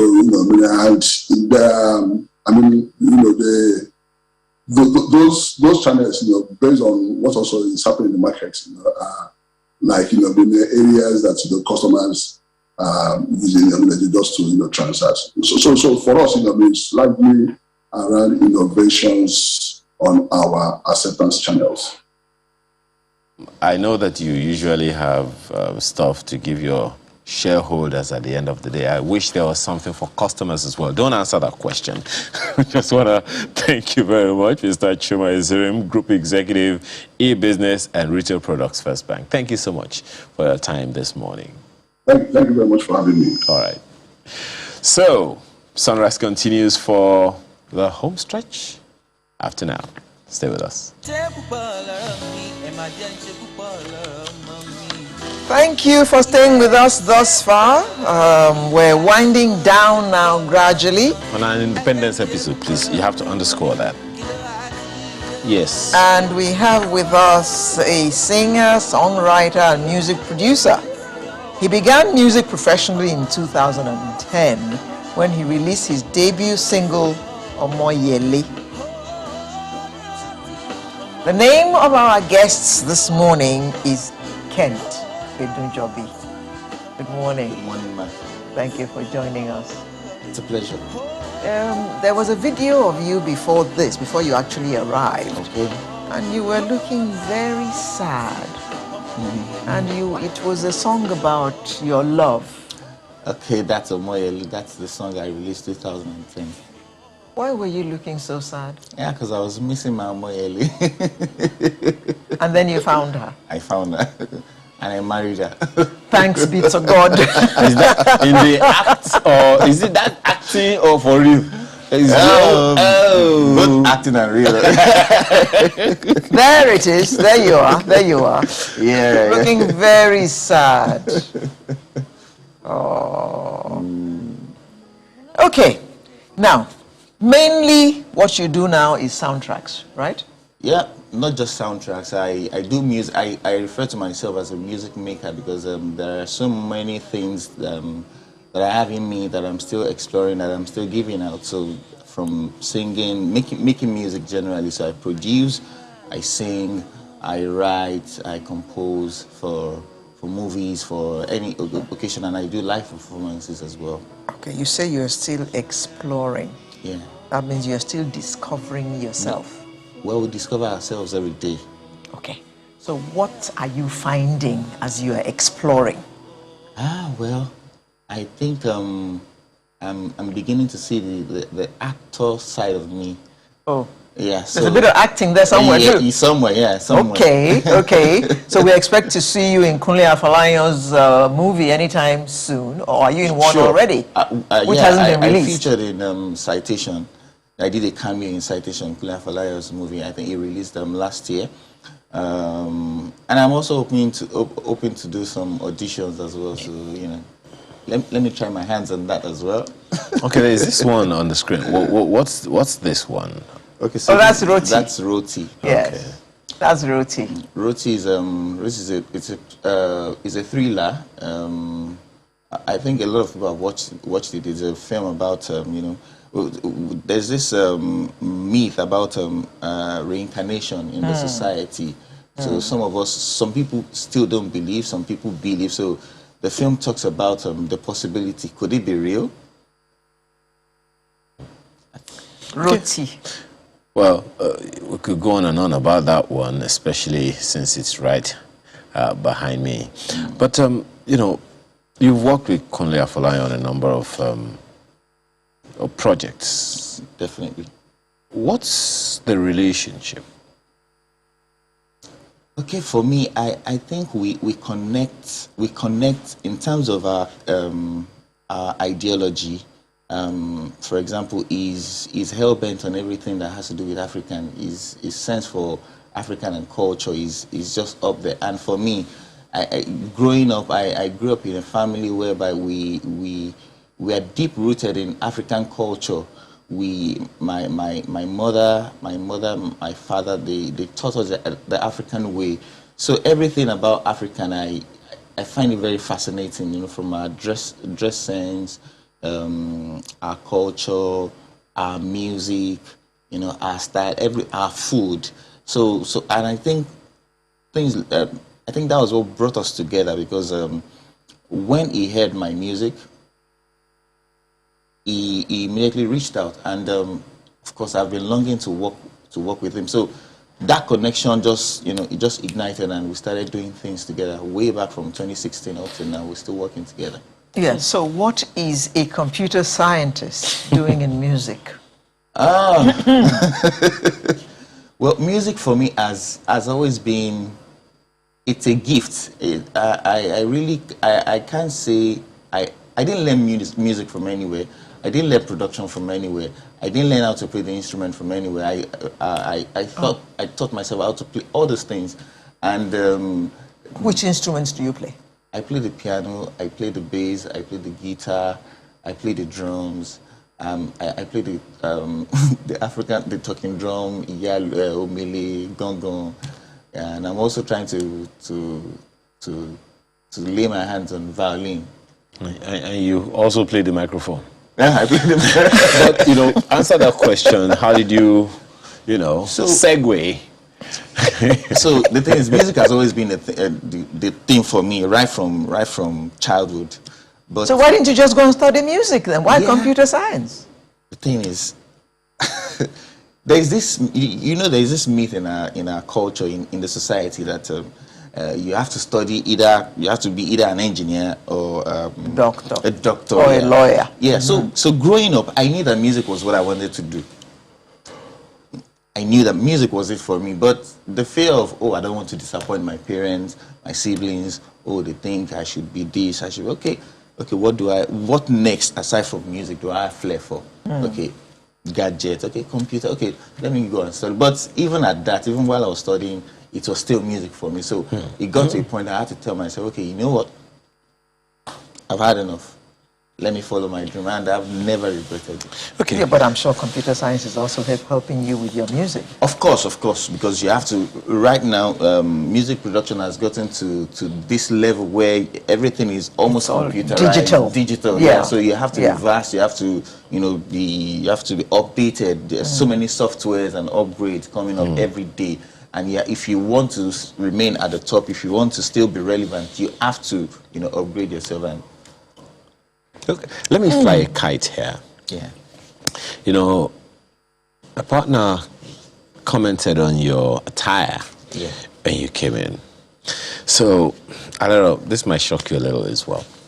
So, I'm just imagining 20 years from now, 30 years from now, the MD of a bank walks into his office with this attire. That is far-fetched. Well, you see, for me. So sorry, the question there is, it's becoming. You may have noticed as well. I'm sure you have. It's becoming increasingly difficult to get young people to dress formal, so to speak. But as opposed to dressing casual and still producing excellently brilliant ideas and products and services and everything that they offer. What does it do to the mind when you wear African? Okay, so when I'm going to answer the question from my own point of view. So I you see can't take my point of view, actually. So for me, I take my dressing as part of my tools for working, because it helps me create. It helps me create. It puts me in that sphere where I can dig deep. I don't have to feel like I'm constrained. Yeah, constrained. So I just get right. The ideas just come. It comes. And I think a lot of people, even our society, I think we need to start looking at it, even in the corporate world as well. Because, okay, you work in a bank, you have to put on a suit and a tie. Okay, that's a culture that belongs to a certain society. So why can't we work in a bank, but still put on your buba and shokoto from Mondays to Friday? Why can't you work in? You have to be formal. Okay, so formal. Why can't you use your African style to be formal? Why can't we do that? I mean, we don't have to box ourselves in a culture that isn't ours. Well, you're an artist. So I am not surprised you are thinking the way you are thinking. And as an artist, you take all kinds of liberties. Yes. And you mix all kinds of colors. You can wear English shirt with kembe trousers made in silk adire. That's allowed. Okay, yeah, sure. And you can get away with it because you're an artist. Not a banker. Not a banker. Yes. Not an engineer. But we are humans. A law can come in today, or we can decide to do what we want to do at the end of the day. Nobody's going to hold us to it. We don't have artists. Not all of us have artists' liberty. Okay, you have a peculiar, style of singing. Yeah. Tell us about your genre of music. I would liken it to a beautiful Nubia kind of song, an Asha kind of song. Yes. What's the lady who did Ifebi Ejewuro? Shola Allison kind of song. What would you call your own genre? Okay, so my genre is a fusion of the African sound and jazz and the Western sound, but creating a balance to it. Growing up, I grew up in a white garment church, and the white garment church, they're heavily rooted in the African rhythm and sound, and my parents they really helped in bringing that side of me, because all they listened to them was the barista Ayinla Omowura. My dad loved Ayinla Omowura and Aruna Ishola. So I grew up listening to those sounds and those music. So it's right in there. So when, of course, growing up and you have to move with the trend, you have the Justin Biebers of this world and the rest. So, but then in creating a balance to making your sound or making my sound acceptable to the society, yet still retaining that root and that originality. So it's a blend of both. So what would you call it? So I will call it Afrocentric. Afrocentric. Okay. We should have to let you go in a little while, but there are many other people making music. Yeah. Some make music and pattern it after their most loved songs, Okay. which could be foreign or local. In vision casting or in branding yourself, if you would advise anyone who is just about getting into music. mainstream music, who's been doing music, in the bathroom, in the choir, and all of that, in terms of creating a brand of music for yourself, what would be your guiding counsel? Okay, so I would say sustainability. You need to know your strength. You need to know what works for you, where your strength lies. Then you plug yourself in it. If, for example, jazz is what works for you, plug yourself in there. If it's hip hop, plug yourself in it. Because at the long run, it's about sustainability. You don't want to do what you're not strong at. You want to stay where you know that, okay, in the next 20, 25, 30 years, you can still function at the same even at a higher capacity.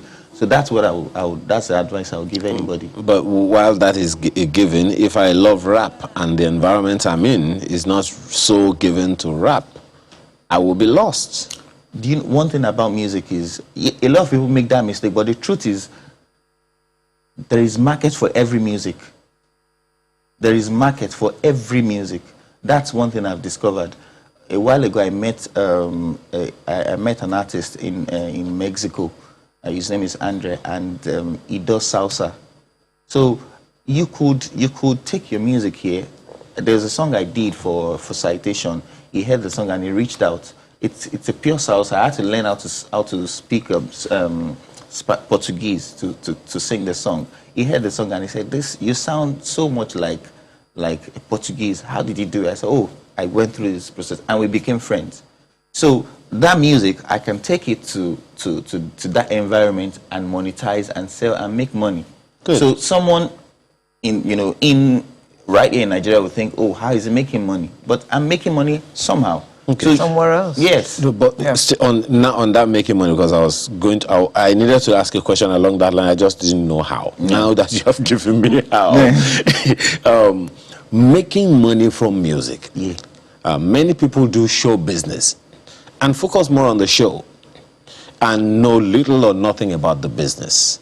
Now, they are two completely different things. Yes. But sometimes if you focus a little too much on the business, you lose your vivacity for the show. Yeah. So how do you get the balance, especially at a time when many people believe we do not have an industry as such? We don't have, we just have people who just want to do music because they love to do music. And of course, you can't just do music and give your song to the landlord and say, that's your rent. Yes. So there's this, you need to have a team. Most artists, most creatives, I'm not going to lie to you, I'm not saying all, but most creatives, they are always lost in their craft. Like all they think, they wake up in the morning, all they think is, oh, I have this new idea, I want to create. Yeah. I have this new idea, I want to create. Money is never money. Yes. So before you know it, they get to their 30s, 40s, 50s, and they still don't make the money. Then they end up being frustrated. So what you need to do is, you can't do everything alone. You need to have a team. You need to have a lawyer. You need to have someone who would handle your finance. You need to have someone who would be a marketer. You need to have someone who would help you say, okay, you want to create, fine, no problem. But this is an opportunity. Create something into this opportunity so we can monetize for you. Okay, that's it. You are being tele-guided, sort of, so that you are not a hungry old man. Definitely. Right? You have to have a solid retirement plan. Exactly. Okay then, thank you very much, Kent Enujobi. Thank you very much for coming. Thank you for having me. And give our warm regards to Kunle Afolayan. Sure, I actually will. Great. So that wraps up Sunrise for today, the 2nd day of October. And I'd like to say Happy Independence Day to you all. My name is Alero. Wishing you a happy week ahead. See you next week. And I'm still celebrating Nigeria with a glass of water. Okay, you then. may just get to one and celebrate Nigeria. Cheers to our 61st anniversary in Nigeria. Bye for now.